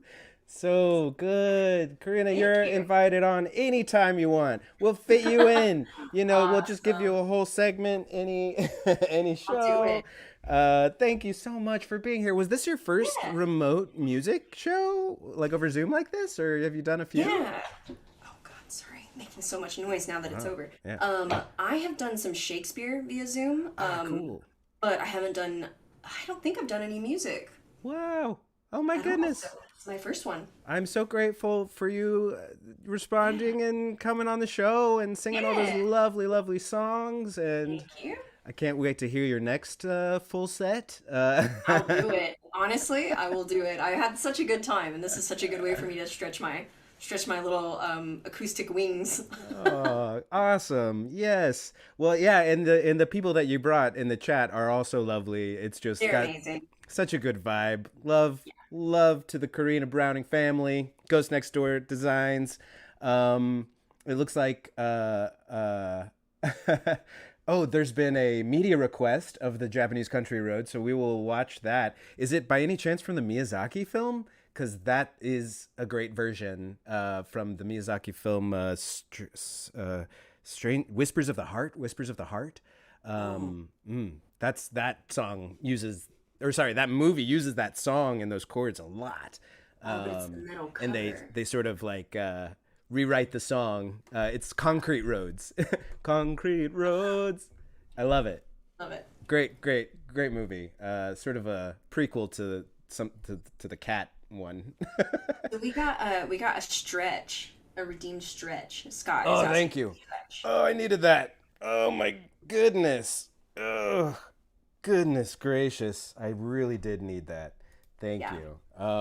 Let me redeem those real quick and see if anything happens. I don't think anything will happen on the screen, but I'm curious. Posture check. Oh, Bree is getting me. Oh no, yeah, redeem those beans, y'all. Good job, everybody. All right, manage reward requests. I'm going to say that yes, we stretched, but I'm going to keep stretching as I do it. That's good. And then yes, we hydrated.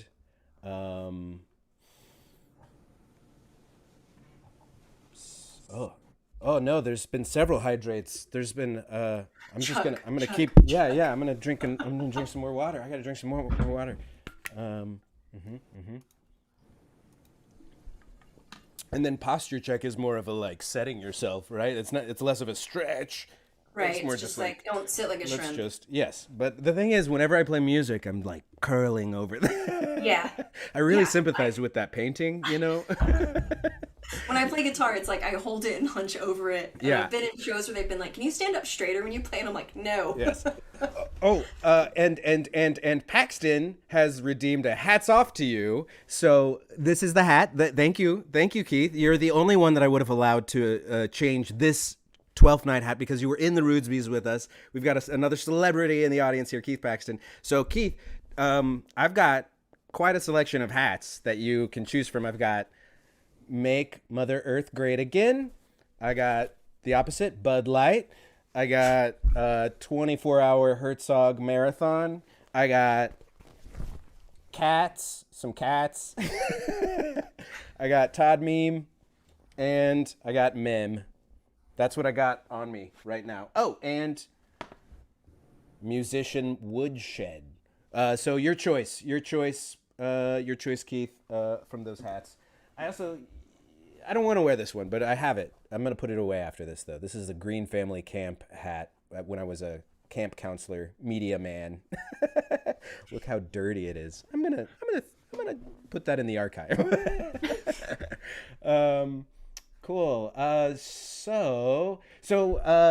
It's also been requested. Casey Jones, Grateful Dead. Are you familiar at all with that song, Corinna?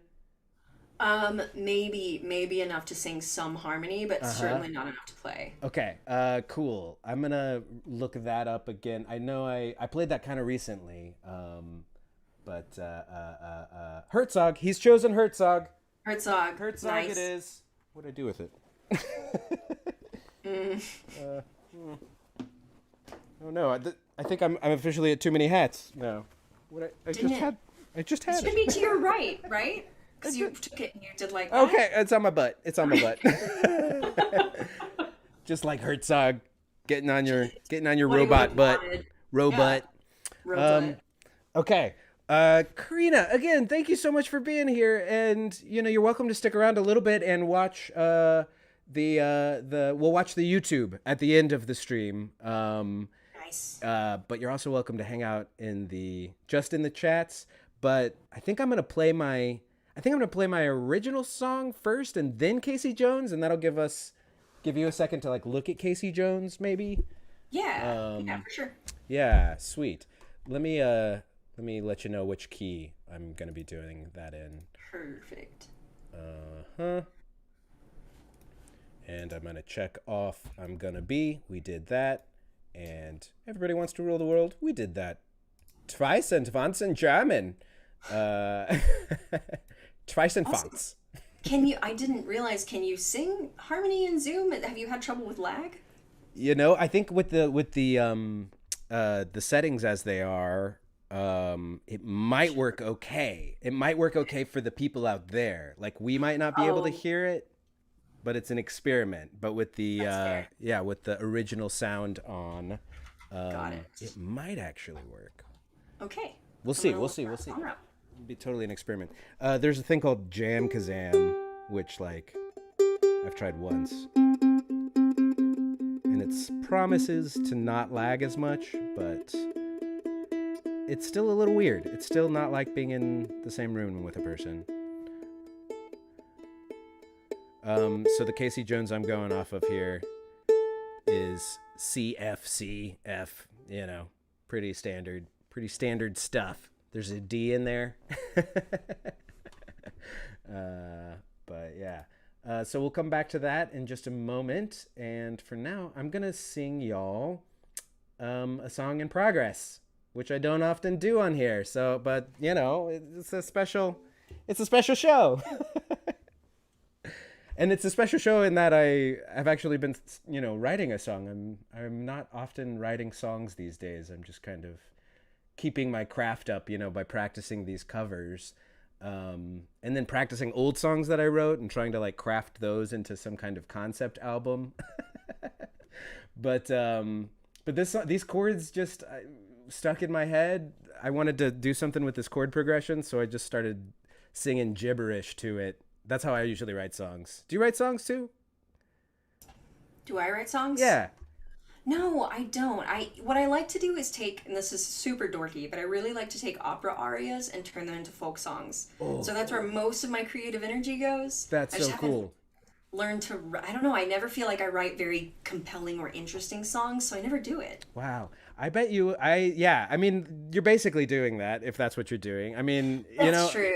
I feel like I've been trying to loosen up how I feel about writing songs because, like, I improvise songs all the time. So, I think I'm probably too precious about it. It's like not everything is going to be your magnum opus. You know? yeah. And you're going to keep working on the lyrics and things and keep whittling away at it. And, I mean, Yeah. Dylan's songs are all different than when he wrote them originally. He Right. keeps rewriting them even now, So Yeah. I'm trying to sort of think of it more that way, and that's why That's a really good point. I want to try to play a song in development. I don't normally do that. I'm Yeah. so precious about them, I'm Right. like, oh no, It's I gonna be can't. awesome. I have to wait 10 years before I can share this with anyone. Yes, the 10-year release. Yeah. So here we go. This is just some chords and some lyrics that I put to them, and they're not necessarily the permanent lyrics. They're not the end all be all lyrics.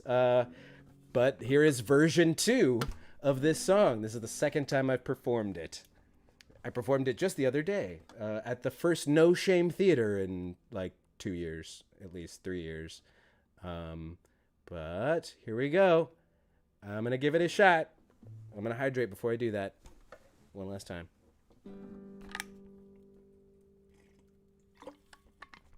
So stoked. Love Casey Jones. Schizotti. I'm going to play it on the ukulele. It's going to be great. Okay, here we go. This is a unnamed song.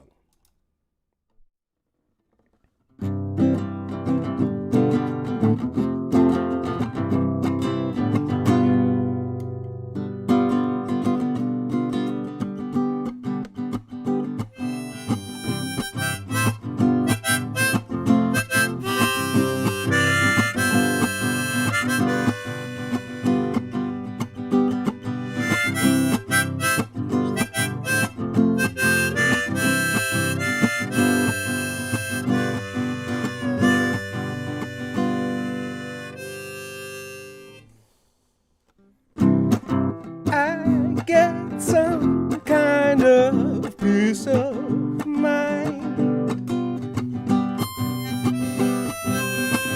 searching for things I think I cannot find.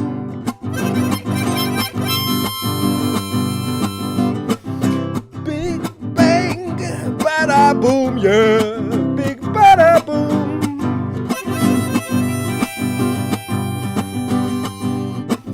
Besson done taught them elements in school. Hey, you gotta go right before you go.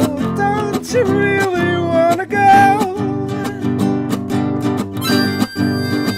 where everybody knows your weight? They don't mind it when you're late because they care about your fate. Yes, we're the people they don't hate quite so much. I really wanna go. I really wanna know. I really wanna go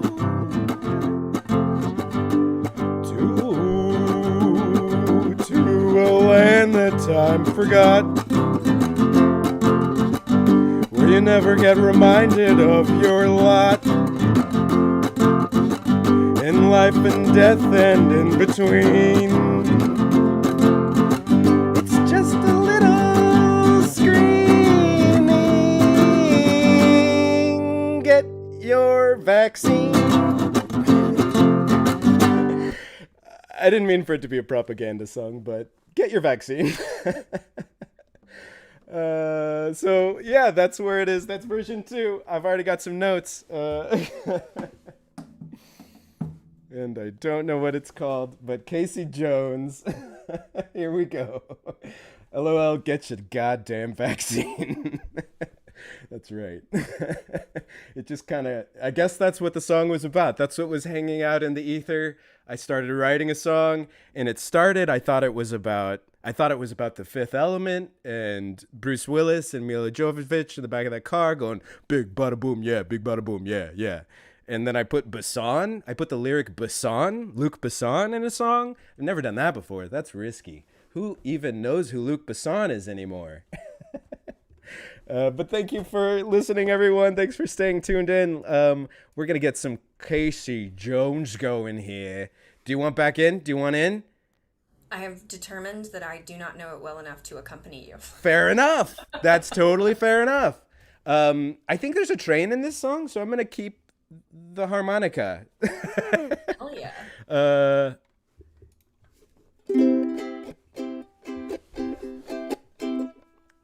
This thing keeps going out of tune.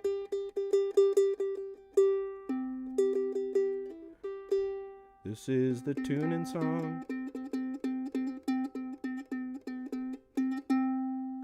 This is the tuning song.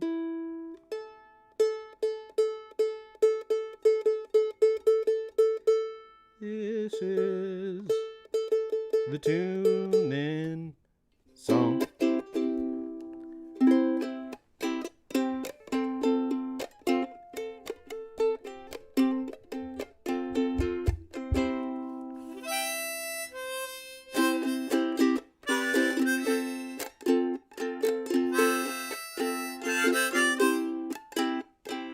Driving that train high on cocaine. Casey Jones, you better watch your speed. Trouble ahead, trouble behind. And you know that notion just crossed my mind.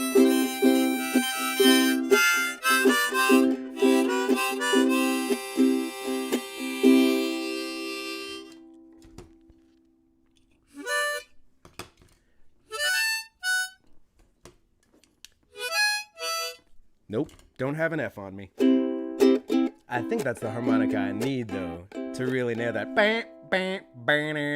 Burn, ding, ding. Oh, I almost got it. This old engine makes it on time. Leaves Central Station about 8:45. Hits River Junction at 17:02 at 9:45. You know it's traveling again.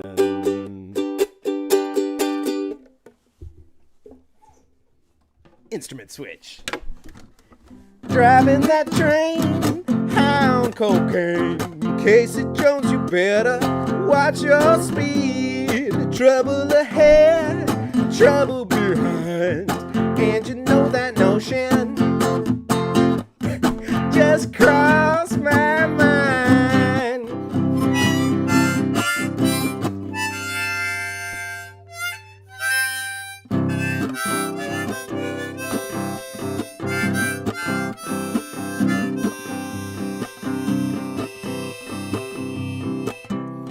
Trouble ahead, lady in red. Take my advice, you'd be better off dead. Switchman sleeping train 102 is on the wrong track and headed for you.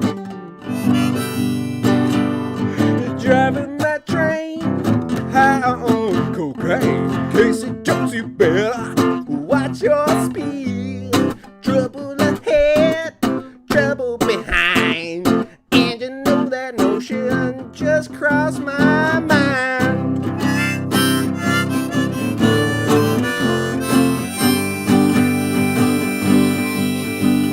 Trouble with you is the trouble with me. Got two good eyes, but you still don't see. Come round the bend, you know it's the end. The fireman screams and the engine just gleams.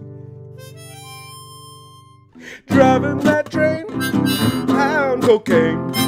Casey Jones, you better watch your speed. Driving that train, trouble ahead, trouble behind. And you know that notion just crossed my mind.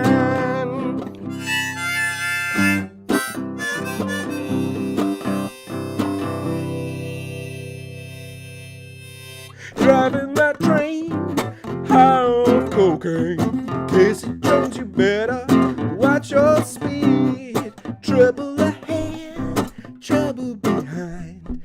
And you know that notion just crossed my mind.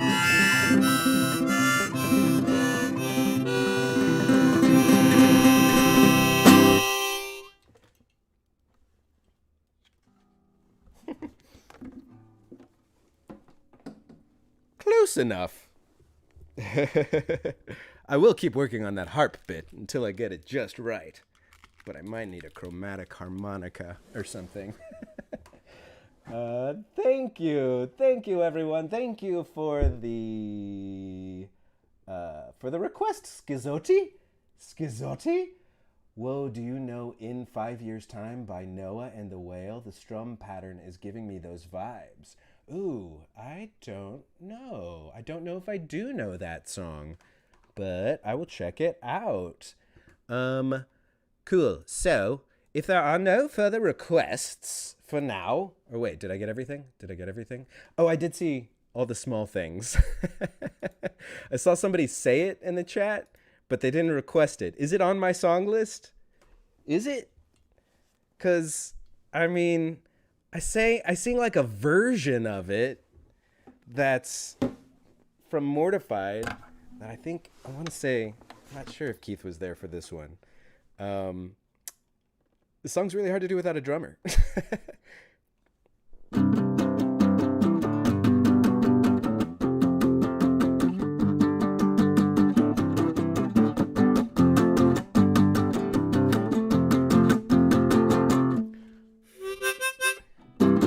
All the small things, true care, truth blinks.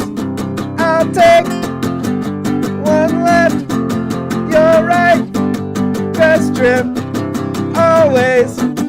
I know you'll be at my show, watching, waiting, commiserating. Say it ain't so, I will not go. Turn the lights off, carry me home. A small version of all the small things to maybe end the night with music. Way too lazy to play something like that. Yeah, now I'm spent with just the first verse of that. But let's watch the YouTube video. It might take me a second to set that up. I hope that we can do it. Because there is a YouTube video around here somewhere. But I am using Restream, and I'm not sure if that like messes up my. You guys don't need to know about all this, but let's see. Yeah. Let's see. I'm gonna switch scenes. Let's see if this even does anything.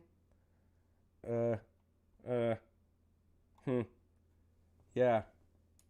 I don't know, y'all. I might have to save that for next week, the YouTube videos. Yeah. Well, everybody, thanks for sticking around. Custom browser docs? Yeah. It's not showing up in the usual place, probably because I'm streaming this through Restream to Facebook and YouTube this week. But, normally I just stream to Twitch, and it's a slightly less complicated endeavor to watch YouTube on here. But I'm gonna check. This is the part of the show where I also check and see who else is playing music or games that we might like. And I'm so sorry, Keith, I did not yet. Here we go. There we go. 24 hours of Herzog. Every day is a 24-hour Werner Herzog marathon of documentary.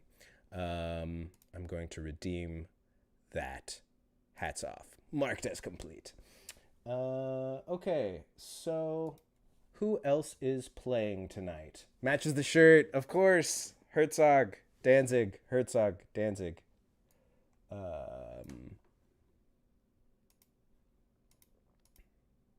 We have...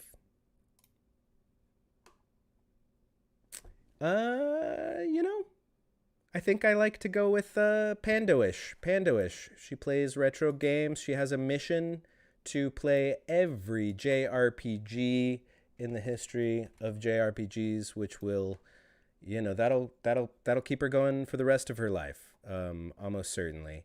And she is currently playing... Oh no, she's not playing anything. She's hosting somebody else playing Fatal Frame. I don't know if I want to do that. But we gotta raid somebody. There's too many people here. Let's see what Billy the New York nihilist is doing today.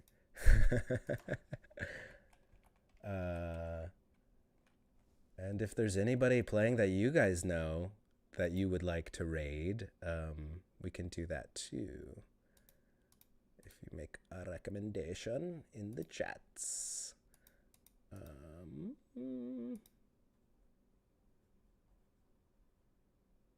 So Bill is playing something retro, looks like. Hey Todd, thanks for being here. Look at all those Todd memes. You too can use those emoticons if you subscribe to our channel. I Can Be Danny. Let's see. What's I Can Be Danny doing? Oh, nice. Oh, he's painting and he's got a little 2D Cthulhu. Yeah, good call. This is like Bob Ross for modernity. Modern Bob Ross. Okay. Let's do this guy. I Can Be Danny. Good call, Todd. Cool. Well, thanks everybody for joining again. And I think I'm going to call it there for the show tonight. But thank you so much. Please follow Corinna's channel at, I will post it again, Ghost Next Door Designs. That is Corinna's channel. And we are here every Monday at around 8 p.m. We're starting earlier and earlier. We started at 7 today so that we could talk about robots. And we're going to be doing like a very long day on the 31st on Halloween. So check in then. We're going to play a lot of games, a lot of spooky games, and complete our Simpsons Treehouse-of-Horrorology. And we will know what the best episodes, what the best Treehouses of Horrors are by the end of the month. Thank you, Ghost Next Door Designs and Corinna, for coming. Thank you, Mother of Rhinos, for being here, and Todd, and Skazori, and King's Rook, and and Keith, my man, thank you so much. And Susan Tai Blog, thank you for being here. Everybody, it's been such a great vibe tonight, and it's hard to end the show when it's a vibe so nice as this. Hooray, we stayed on long enough to get a spam bot in the spam. Want to become famous by followers? Don't click on that person. That's a trap. That's a trap. Okay, I'm gonna go ahead and raid while we are still at least 10 viewers strong at least. Here we come. I Can Be Danny. Get ready.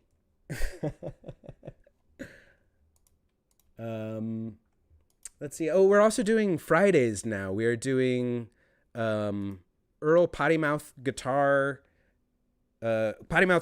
guitar building workshop with Earl at high noon Central on Fridays. So come and bring your lunch and watch us work through guitar building footage and try to make the Bob Ross of guitars out of out of all of Earl's guitar building footage. That is Fridays at noon, and then Sundays at 8. We usually play games, retro games, JRPGs, adventure games. I think this weekend I'm going to be out of town, but then we're going to make up for it, as I said, on Sunday, Halloween, by playing a bunch then. And here we go. I'm going to start the raid. Here we go. I'm starting the raid. Thank you all so much for being here. Nighty night. Nighty night. Mom and Dad, thanks for watching. Thanks for chatting. So great to have you here. You got spammers. True sign of success, kid. It's a true sign of success, kid. 7 viewers are now ready to raid. Awesome. All right. Well, without further ado, I go to my outgoing broadcast screen.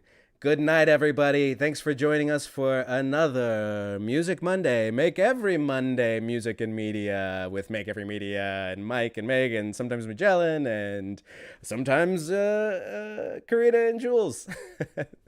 Thank you so much also to Julie Moore and Corinna Browning one more time for being excellent guests and having lovely voices and being beautiful people. And also thanks to Chris Owen for providing our some of our non-diegetic music, from those intros and things. That was Chris Owen and the Forgotten Discovery. And here we go. We're rating now. Thanks for being here.